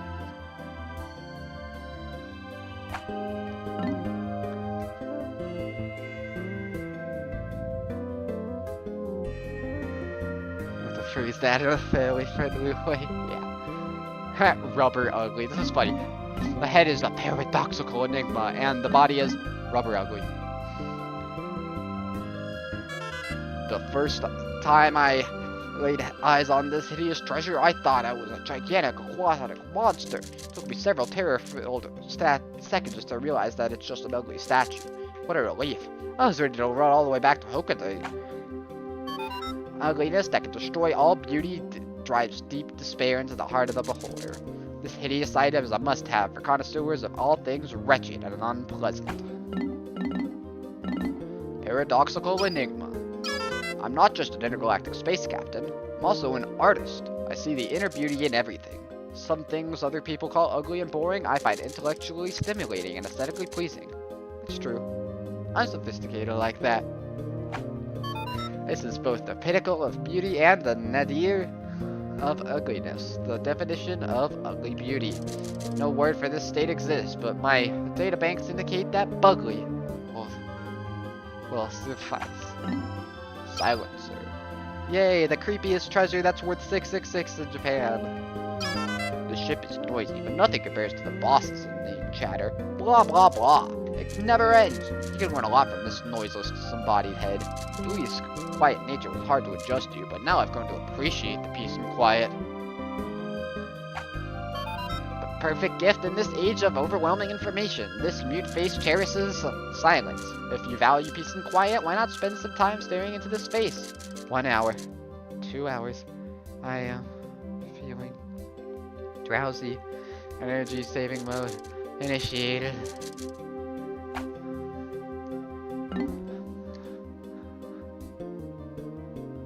Is that a laughing alligator? I have a confession to make. I've become enamored with this object. I know I shouldn't fall for company property, but I can't suppress these feelings forever. Another thing, that's 2 things now that Olimar's fallen in love with. He's fallen in love with a small yellow orb and a cat bobblehead. Gaze into these round eyes and experience wave after wave of joy. Yes, love is good. Alright, weirdos. Coiled launcher.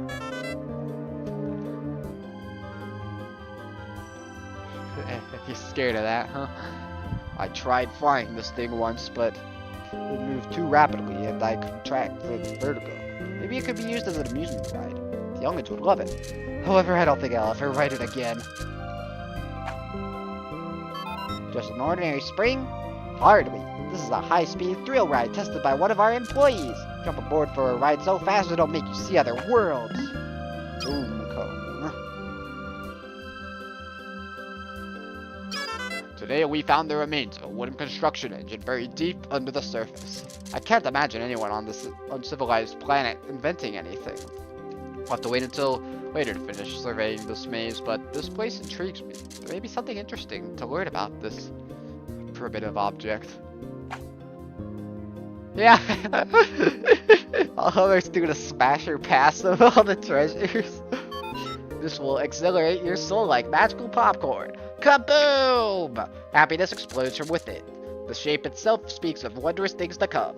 Let us get excited! Alright, I think I'm gonna have to take another restroom break.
Oh boy.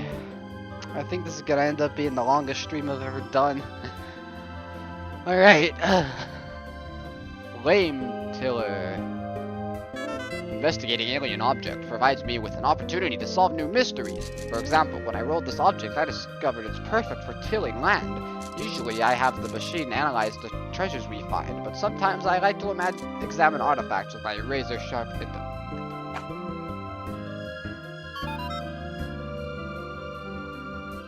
Park bench smoker. Spin, spin, dump, spin this on the ground and look. It throws dirt all over, plowing the field. It's the perfect tool for those on Hocotate who want to cultivate mini onions at home. Doomsday apparatus. Here it is. The most expensive and heaviest treasure in the game. Doomsday apparatus.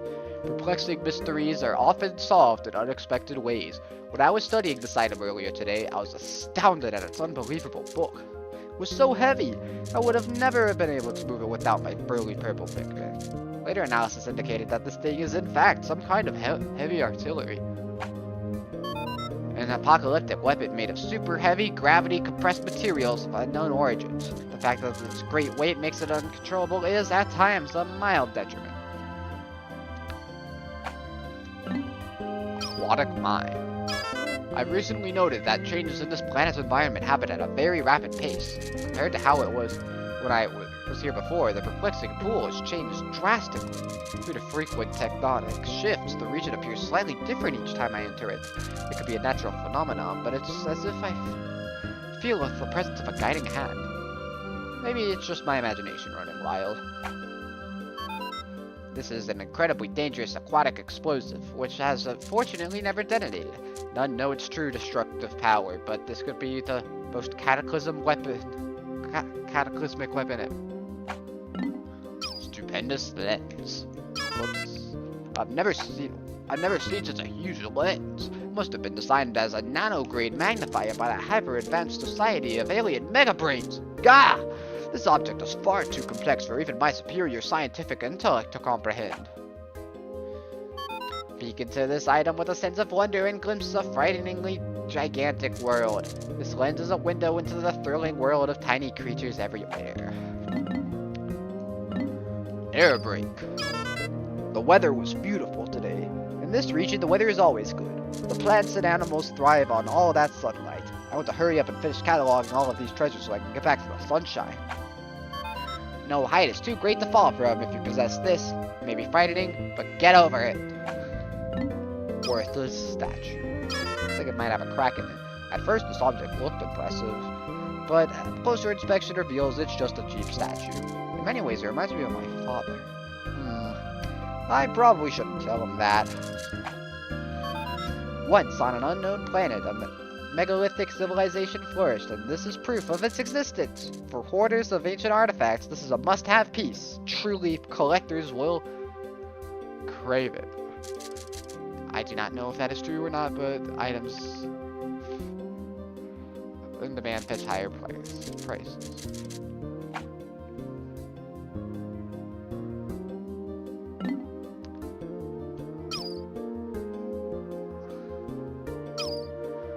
Alright, priceless statue. This statue features an astounding degree of detail. It looks like a lot like a present I gave my mom for Mother's Day. I miss her. Sometimes. This stone carving was lined up with others as if they were meant to protect something. Proof of a megalithic civilization. I was unsure about that, but bluffing is paramount. So I was wrong. I guess there's 4 weightless treasures. Boss stone. My long journey has led me to this compelling stone. During my quest, I've narrowly escaped being crushed, chewed, digested, and scorched countless times. But somehow I persevered, and this stone reminds me of that. It's like it has a personality of its own. I'd like to take it back with me and place it in my garden to commemorate this expedition. For those who care for others, for those who hail subordinates and send them into the unknown, only these few will appreciate this fine, distinctive stone. Can I just describe myself? And we have Luck Wafer. What a strange pattern. When I look at it, I can feel good fortune smiling down on me. If I could just buy a lottery ticket right now, I'm sure I'd win. It disappears when you have no money to play the lottery, and floats away when you do. The mystic pattern is a magnet for good luck, so at least you can enjoy the lucky feeling. Talisman of Life. This is arguably one of the worst treasures in the game because it's in the Dream Den and it's on a crazy hard sub-level and it takes 15 Pikmin to carry.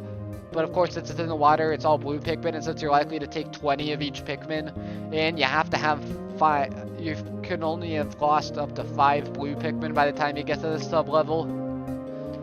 It's not a fun treasure. Talisman of Life. Explorers strive, but fate decides. You can prepare and practice for an expedition, but there's only so much a person can do. Sometimes you have to put your life in fate's hands. I've come to understand this intergalactic truth while I've traveled the furthest reaches of the universe. Fate and I are pretty close. At the end of a long time, some beings wish to leave the world and stroll in a field of flowers. Has this desire ever come to fruition? I do not know. But this beautiful deck of luck wafers makes me wonder. Even we machines ponder the great power down at the end of the trail. Dang, dude. Getting all existential. Oh, hey, I just realized that we passed, 2/3 of the way.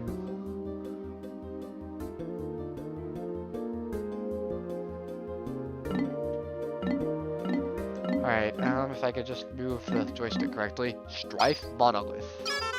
Computers view the world in ones and zeros, but my people are different. Our world isn't simply black or white, right or wrong. Everyone is different. Maybe one day the ship will understand that. Maybe one day it won't give me stats when I ask it to collect a slimy specimen. What is this thing? Like a snack? Okay, freight as today's counter. The world is divided into 2 groups, ones and zeros. Are you in the winning or losing group? If you love the thrill of the game but do not care for the outcome, this stone is for you. It symbolizes both beauty and defeat. What a concept. Chance Totem. When I gaze at the stone, I can feel my fate being forecasted. It must know what's going to happen to me. I'm sure it sees that I'll be hailed as a brilliant visionary and brave explorer when I return to Hokate.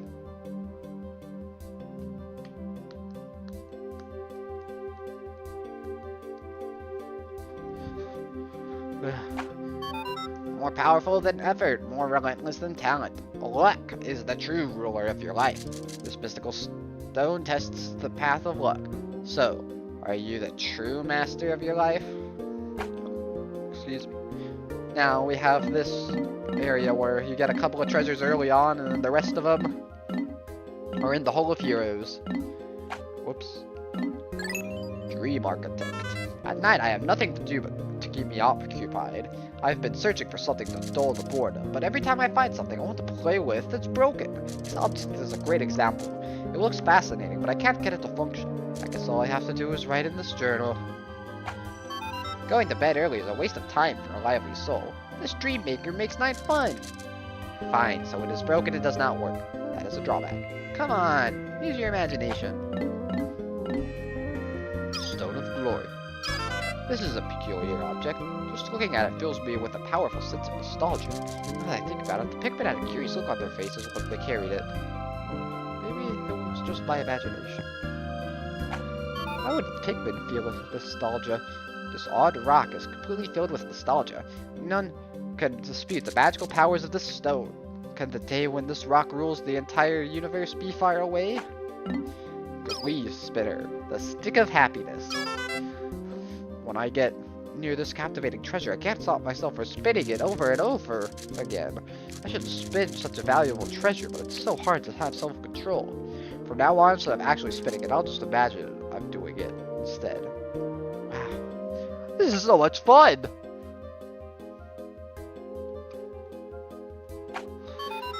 This produces a mysterious, shape-induced mental effect in all living creatures. You simply must rotate it. Spin, spin, spin, spin. What fun it must be! Let's go ahead and try it here. Whee!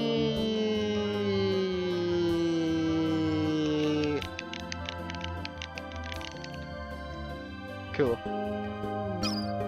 Alright.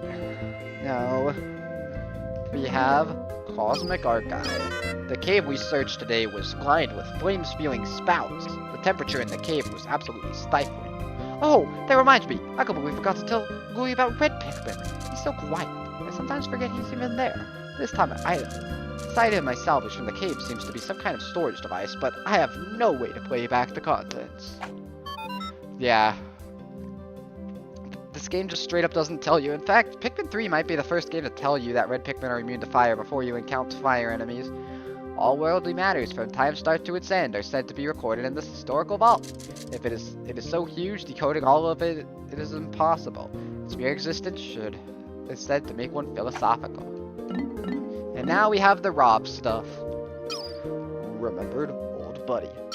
I can't believe I had the fortune to find this thing buried underground. It looks like a component of a huge mechanical doll. It looks just like a part from a robot in a cartoon I used to watch as a kid. How nostalgic.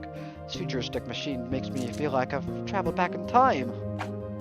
This relic rose directly from the sands of time. Its shape invokes waves of sweet nostalgia. Middle-aged men throughout the universe harken back to the days of their youth and grin. They pass on their tales to the next generation, filling them with adventure and romance. Fawn Gyro Block. Since I landed on this planet, I've encountered countless treasures that remind me of my childhood. I wonder why that is. I think it's because the objects we're discovering look just like the things I had as a kid. This is one of those items. Red, the color of memories, of sunsets at the end of the day, they have play of pure embarrassment. Memorable Gyro Block. The other day I accidentally threw away my son's favorite toy. He wouldn't stop crying. Some things that seem unimportant to adults are treasures to kids. When I was a boy, I'm sure I felt the same way about my favorite things. Now, my family is my treasure. No matter how old you grow, you will ever remember the treasures of childhood. Take this gift. Let's see, I was wondering if these were in alphabetical order, but they are not. Lost Gyro Block. When I observe this object, I can't stop myself from tearing up. I wonder why. It's hard to say, but it might be because some of these items remind me of the past. Remember your treasured toys? You took such good care of them, but some broke anyway. For some reason, this green gyro brings back those memories and causes your heart to quiver. Favorite Gyro Block. When I was a kid, I always wanted my toys to be blue. Blue is such a cool color.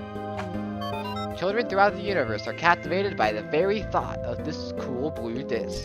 Hocotate toy makers are swamped with orders for this popular item. I wonder if they have 3D printers on Hocotate. Treasure Gyro Block. Yesterday we ventured into a spooky hole. Previously, all of the organisms we encountered were massed together in one cave. Huh. Olimar being a everyday minimum salary family lover guy. Yeah, it's cool that he likes his family so much. Even though he complains about them sometimes, he does truly care about them.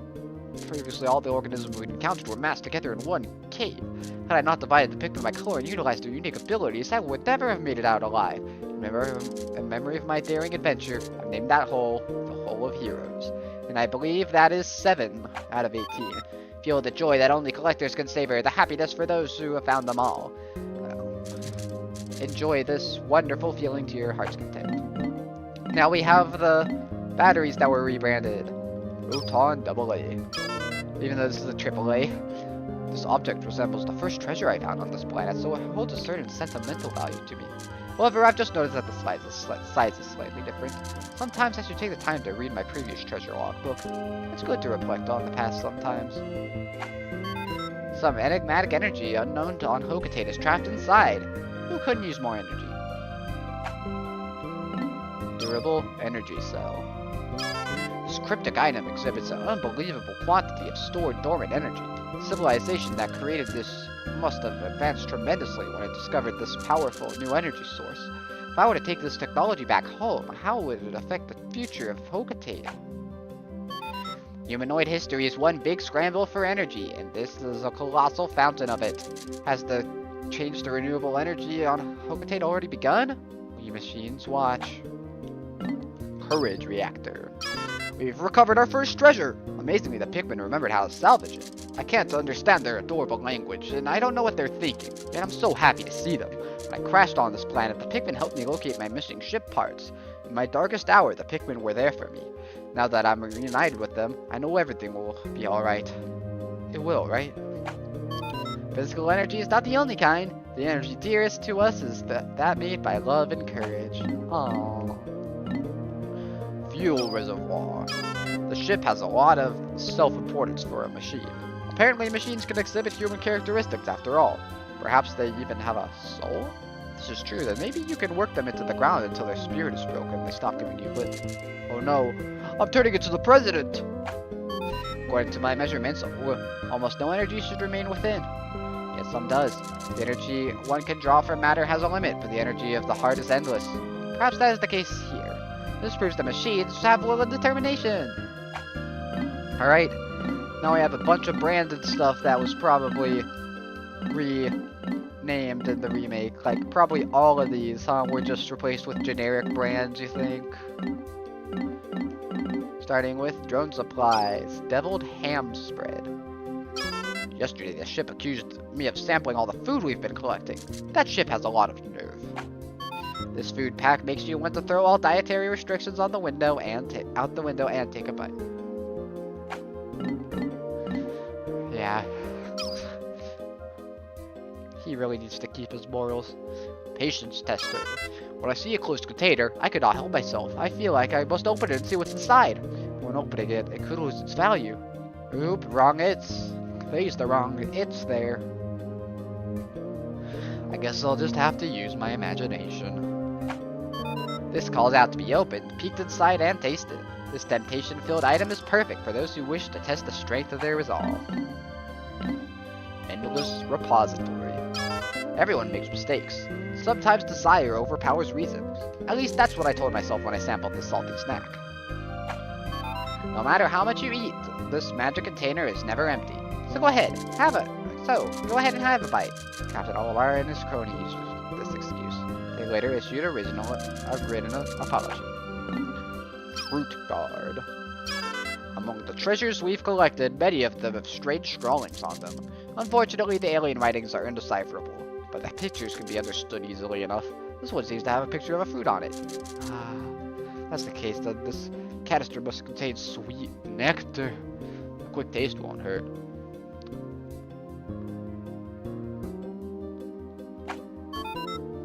Yep, they sure were. A taste of knowledge from a foreign world. This container holds juices of a primitive fruit. If you are a devotee of genuine taste, you cannot pass this up. Skippy. Nutrient silo. What a fascinating storage container. There's more food crammed in here than I could eat in a lifetime. Louie, however. A food storage tank of bewitchingly titanic size. As legend has it, this item is so captivating that the discoverer tried to claim it for himself. Stringent container. The ship's hold is so cluttered and disorganized. I wonder if we're actually finding new treasures, or if we're just rediscovering old ones. A packed to the brim food container. According to legend, the discoverer of this item found it and immediately began to drool. Alright, and now we have the first treasure you could possibly get the sets on. The full set on, but only in the NTSC version. Survival ointment. In a survival situation, the most important things are water, courage, and the first aid kit. I've got water and an endless supply of courage, but I don't have a first aid kit. Sometimes I don't have a whole lot of motivation either. I may be a daring explorer, but sometimes I just want to loaf around all day and sleep. Wait. What if the president reads this journal? I never dream of slacking on the job. Yeah. A must-have medical item for explorers. If you need powerful results, this is for you. It even comes with a testimonial for our employees. Use this and fear nothing ever again. Healing cask. I'm shocked. I can't believe this is the only stock of medical supplies we've got. If one of us were to get ill or injured, we'd be in serious trouble. We'll have to be sure to watch our step and always wash our hands. We can also search for medicine among the treasures we've collected. A dependable item in crucial times. Stay safe by keeping one at home and one at the office. It is indispensable. If you are health conscious by this, 5/6 of the way. We just got lids, caps, and then a bunch of other stuff. Abstract masterpiece. This is a truly heart-wrenching design. I've never been this moved by a piece of art. Every time I view it, I can't stop crying. The ship mocks me by squirting engine coolant at me, but it's obviously just jealous that it can't shed any tears. This is something that machines cannot comprehend. The heart of art, the soul of creativity. If you understand the appeal of this design, your heightened senses are at a space pilot level. Optical illustration. Notice that some of the objects we collect have undeniable similarities. Perhaps these treasures were revered by an ancient civilization. There are many items that look like this one, but the contents are profoundly different. Those in the know are aware of the differences. This particular item should please any buyer. Thirst activator. How odd. When I gaze at this puzzling pattern, I have a vision of nature. At first, I thought this planet's ecosystem was alien and unnatural, but now I've learned to fully appreciate its beauty. However, it still can't compare to the stunning natural landscape of Hocotate. I hope I can return to my homeland soon. Natural beauty fills this design, and merely viewing it incites a riotous thirst. How about it? Yellow Taste Tyrant. According to recent statistics, the elderly people on Hocotate love to eat sweets. Despite them, young people are eating all the spicy food they can get their hands on. Just looking at this artifact makes my mouth feel spicy. When I bring it back, it's sure to be all the rage with surly teens everywhere. Tonight, I think I'll practice signing autographs. We know Pikmin 3 herbivores, but they can also consume a variety of other food. Yeah, well, they eat vegetables, I know that. Behold the overwhelming power of monochrome yellow. Spiciness fills both the eyes and mouth. Irresistible. Saliva tricks. When I crash landed on this planet, I got sick of eating only Hocotate noodles every day. This time is no different. We didn't have time to properly prepare some tasty provisions. I can't stop drooling when I look at this evocative object. Hungry explorers must have learned to use their imagination in the absence of food. Uncontrollable drooling. Uncontrollable drooling. Cannot stop. Cannot stop. Interfacing with this ad gives me a non-stop case of drooling. I lie. Machines cannot drool. Gherkin Gate. Staring at this symbol tantalizes my taste buds.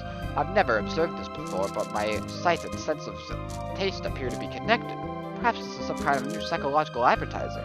I'll have to tell the ship about it. This cryptic design contains a link between sight and taste that is unknown on Hocotate.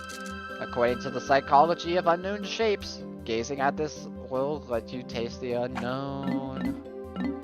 Alien billboard. There are several different patterns drawn on this object's surface. They appear to be characters or letters, but I can't make any sense of them. This is just an educated guess, but I wonder if this object is some kind of alien billboard. The size of the object seems about right for it. The Hocotation meat tastes good at all. The gourmet slice of meat they retrieve from Earth seems like it's delicacy, so it's possible. But it's not that tasty at all. Yeah, compared to our food, maybe not. Perhaps this is some ancient billboard, but perhaps not. Its authenticity may be in question, but if you can use it for inspiration, you may become a top flight and executive. Activity arouser. This strange object makes me want to dance. I can't fight it. Must dance. Hey, this isn't so bad. I've been packing on the pounds, and this could be a great way to get some exercise. 1, 2, cha-cha-cha. This esoteric design will make viewers want to get up and move for no apparent reason. This is perfect for people who want to diet but can never seem to get started.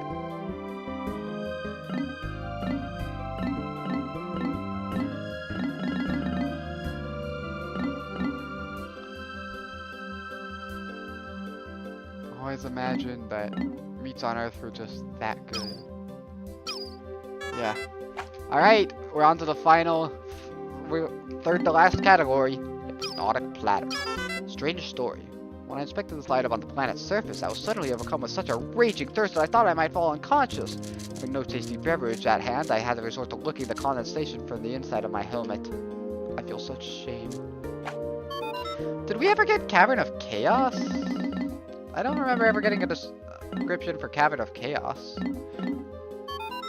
The bizarre insignia on this serrated platter inspires inexplicable feelings of pleasure that can be only replicated by a long, cool drink. Or so I am told. Massive lid. When people study mysterious objects, they tend to overthink everything and get easily stumped. For example, this is just a lid. Or is it? After much evaluation and processing, this item has been classified as a massive cat. What powerful force might it have held back at one time? Only the ages know. Canned food and syrup's not all that common, so I guess they have durable food or just didn't discover. Wait, hermetics. Maybe they didn't. Pondering Emblem. There are many things I've encountered on this planet that defy explanation. According to the ship's analysis, this object is extremely valuable. Maybe I'll buy it. I'm not so sure though. I get the feeling that the ship is swindling me. Nah, the ship would never scam me. I'm the captain. One glance and you will sit for hours trying to decipher the ultimate purpose of this item. Therein lies its value. It is actually a guide to the world of deep thinking. Second thought, the treasures they retrieve are held in void capsules, so yeah. Probably have really durable food, huh? Yay, squid. Happiness emblem. When you grow up and get a job, your time doesn't belong to you anymore. To make up for that, you have to learn to appreciate the simple pleasures of life. Looking at this pattern we found today makes me feel a little less miserable. This is today's simple pleasure. Choose your own happiness. Find the good things in each day. Maintain a positive attitude and good things will come your way. That is what one feels when viewing this cheerful emblem. Quenching emblem. I often brag about my inexhaustible supply of self-control, but when I peer at this treasure, I can't help but want to take a drink. An odd symbol that causes thirst cravings in all who view it. Its secrets cannot be deciphered. Stop that. Drought Ender. Today, I delivered an impromptu lecture on the basics of wilderness survival. As Louis Superior, it's my responsibility to teach him these skills. Walking around as much as we do generates an intense thirst, so water becomes very important. Told Louis that we have to ration our water carefully. That's what I was thinking until I found this. I was so parched that I couldn't help myself. I drank all the water in the canteen. It tasted so good. But when I turned around, Louis gave me a cold stare. Gulp, gulp, gulp. Ah, give in to your primal feelings and drink to your heart's content. Gaze upon this design and your throat will ache for satisfaction. Why is that? Tell me, please. Creative inspiration. Fascinating. If I keep staring at the symbol, I know I'll come up with a brilliant idea for a new product. Stare at this long enough and good ideas are sure to surface. If you are a casual person who relies on others to achieve your goals, then this imagination support item was made for you. And yep. We're on to the last two. We got upgrades now. Spherical Atlas. The purple Pikmin were somehow able to carry this massive treasure. Today, we measured their physical strength using the ship's onboard beefometer. It seems that they have 10 times the weight and physical power of any other Pikmin. When I throw them, they land with a resounding thud. I decided to commemorate the cave I first encountered them in by naming it Emergence Cave. Most of the names come through the upgrades. See as a possible taste. Mutations seem to find strong flavors delicious. Louis is having proof to it. The surface designs on this item are the map of a savage planet. This alone makes it valuable. But that is not all. Embedded with it is a microchip filled with secret and incredibly detailed data. With this item, you'll know everything about this, that, and that other thing too. Geographic projection. The interior of this hemisphere contains a chip coated with darts detailing a new region. I explored this forest the last time I was here, but it's clear that it has undergone some dramatic changes. The plants and animals have also evolved significantly. I've given this forest a new name, the Awakening Wood.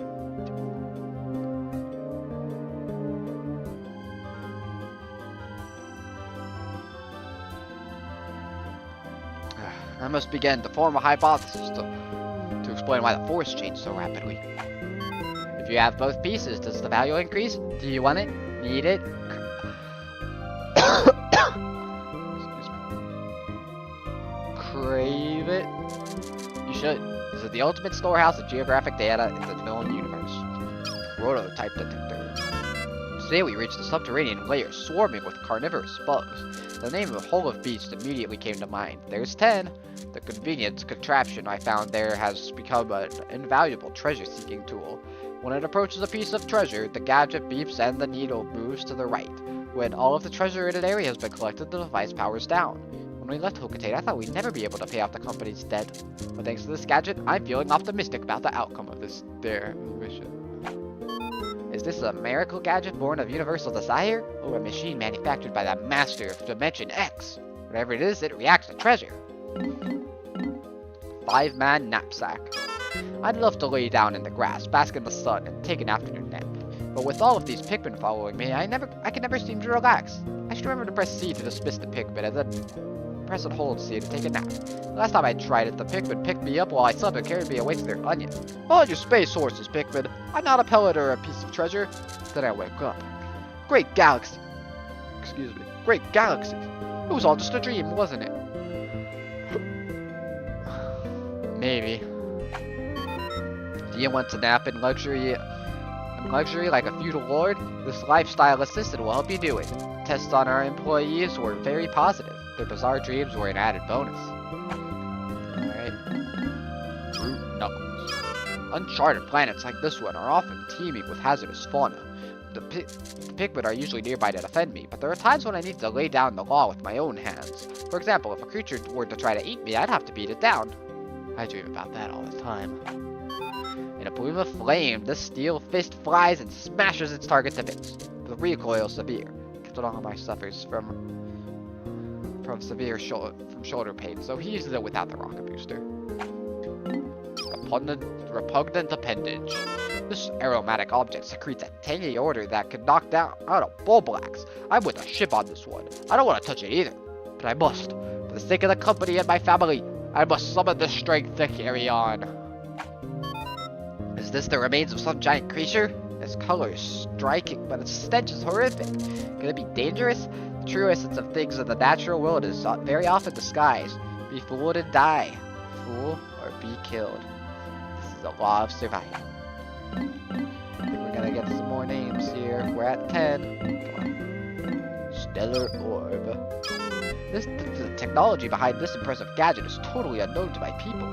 It appears to replicate the intense solar beams of the sun. Space exploration has given me a ghostly pallor. Maybe I'll use this orb to catch a few rays. This tanning machine is based on primitive science principles. Come, you pallid recluses and these sun-starved hermits. You too can have a healthy, stylish glow. Forged courage. I found this marvelous alloy in a hole swarming with Bulborbs. On that adventure, I even clashed with an Emperor Bulblax. In honor of my triumph over that appallingly obese beast, I named the hole the Bulblax Kingdom. I think that's 11. A heat-resistant alloy forged in the fires of justice and passion. Wear it and feel courage just burn. You have nothing to fear. Due to horrid ventilation, this is not suited to sweaty beings. Advanced yet orthodox. So unorthodox. That is true. Dream material. This is yet another object I've recently discovered that is beyond my wildest dreams. It doesn't conduct electricity and it can erase marks left by pencils with remarkable ease. Sadly, the more you use it, the more it rubs away into oblivion. Huh. In a way, it reminds me of my job. This non-conductive substance has many uses. I have discovered it can even erase pencil marks. It is a dream material, but the more it is used, the more it crumbles. Same is true of dreams. Dang.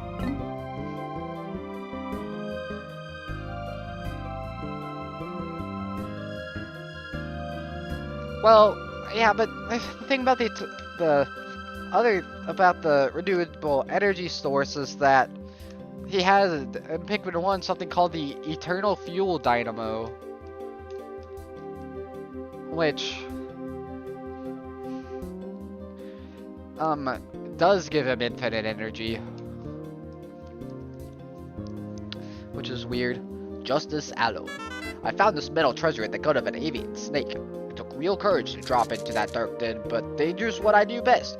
In honor of my brave clash with that feathered serpent, I'll name that den the staggered hole. I believe that's 12. You cannot see it and you cannot touch it, but it is definitely here and there. What, you ask? Whatever this suit is fortified by, that is what. I cannot believe there is a better material than what I am constructed of. Amplified amplifier. Today we searched a deep underground structure that was completely covered in tile. I have no idea what it was originally intended for, but I decided to call it the shower room. Deep within, I clashed with a sleek bug that coughed up this conical curiosity. I think that's 13. Your voice is weak. It does not carry. No one notices you.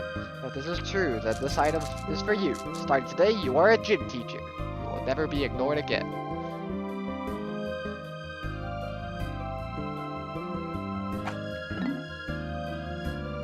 Oils and nitrogen as an energy source. Professional noisemaker. I originally took a team of blue Pikmin on an expedition to explore a submerged cavern. While exploring this watery cavern, I encountered some very strange phenomena. It was such a strange place that I'm still wondering if it was all just a dream. I found this curious treasure in that cavern, so if it was just an illusion, I'm even more confused. I named that confounding place the Submerged Castle. I think that's 14. Noisier than a spaceship, this wonderful item will make your miserable life 120% more exciting. Then we have the key. This item came from the personal treasure. This item came from the personal treasure hoard of a massive Pikmin devouring spider. Except it doesn't devour Pikmin, it just crushes them. Concept of rubber is completely alien. Who could teach the young about life if they don't have school? I mean, I imagine they have school. Maybe they just use pens and not erasers. This item came from the personal treasure hoard of a massive Pikmin devouring spider. The whole cave is crawling around with all kinds of fearsome creatures. I say to name that eerie cave the Citadel of Spiders. This ship can't stand bugs. Whenever I ask it to store specimen for salvage, it threatens to stage immunity. That's 15. I think I missed 3 somewhere. This shape. I have encountered it somewhere before. No, I must be mistaken. Yes, I am mistaken. That's like these strike all of it who see this cabalistic form. You can feel its immense power. And finally, we're on the Titan Dweevil series. All 1,000 except for Louie. Shock Therapist. This shocker was one of several weapons wielded by the nightmarish Titan Dweevil. It allowed the creature to smite Pikmin with zaps of lightning. This nanotech device gathers negative ions in the atmosphere and converts them into energy, then releases that energy. Zap! Use it to relieve muscle soreness and joint stress. One warning, however, it does render the user unconscious. Just go to the right. There. Flare cannon. The scorching mechanism was once used by a monstrous Titan Dweevil. The roasting apparatus spews hot jets of flame. I can't keep Louie away from it.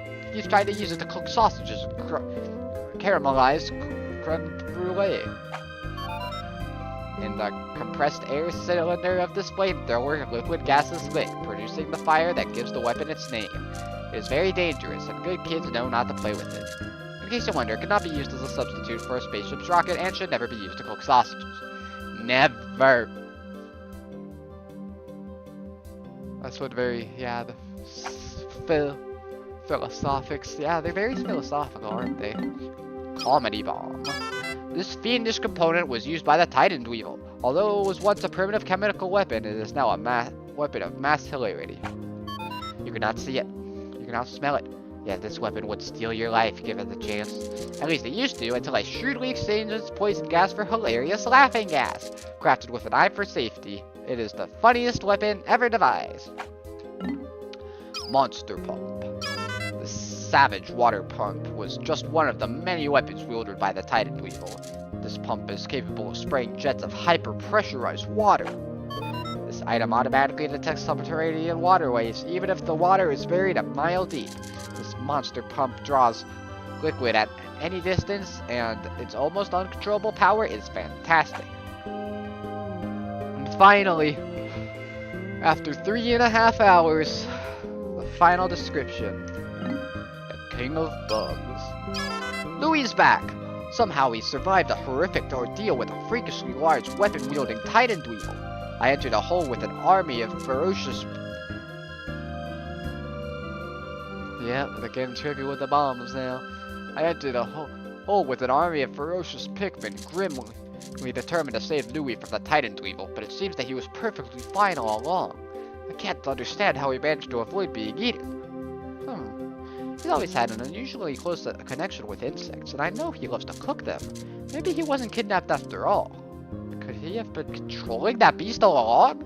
No, that's craziness. Although, he does insist now that we address him by his proper title, the King of Bugs. A new employee of Hocotate Freight, Louie is often silent. Nobody knows what thoughts lurk in his mind. He appears to operate on the same wavelength as insects, often with dangerous results.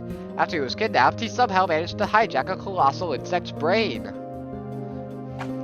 So watch this. One weird thing is that there's actually an odd number of sets, so if you go all the way down, then you'll see that everything is a different color than it was.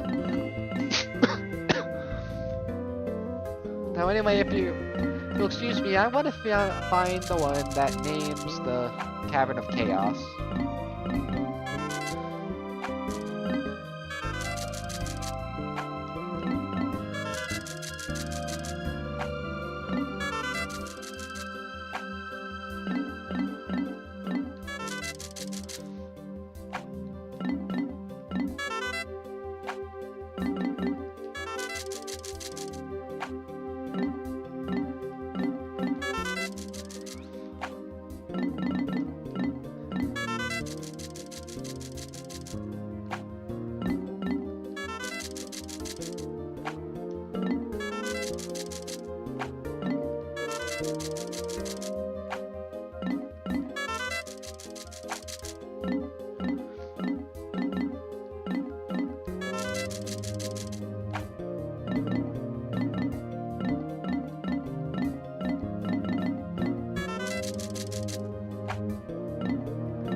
Thank you for the kind words.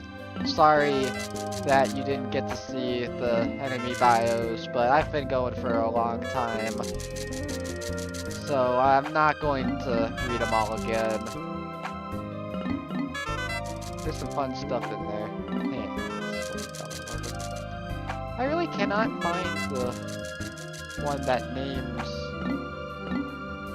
Cavern of Chaos.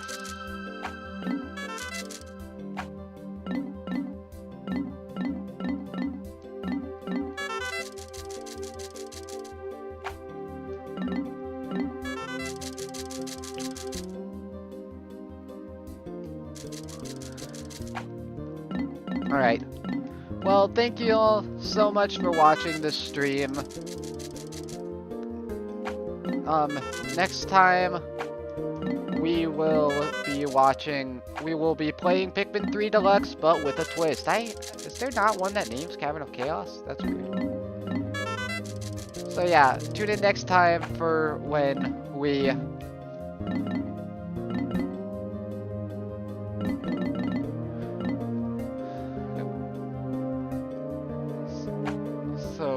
tune in next time for when we take on Pikmin 3 Deluxe, but with a twist.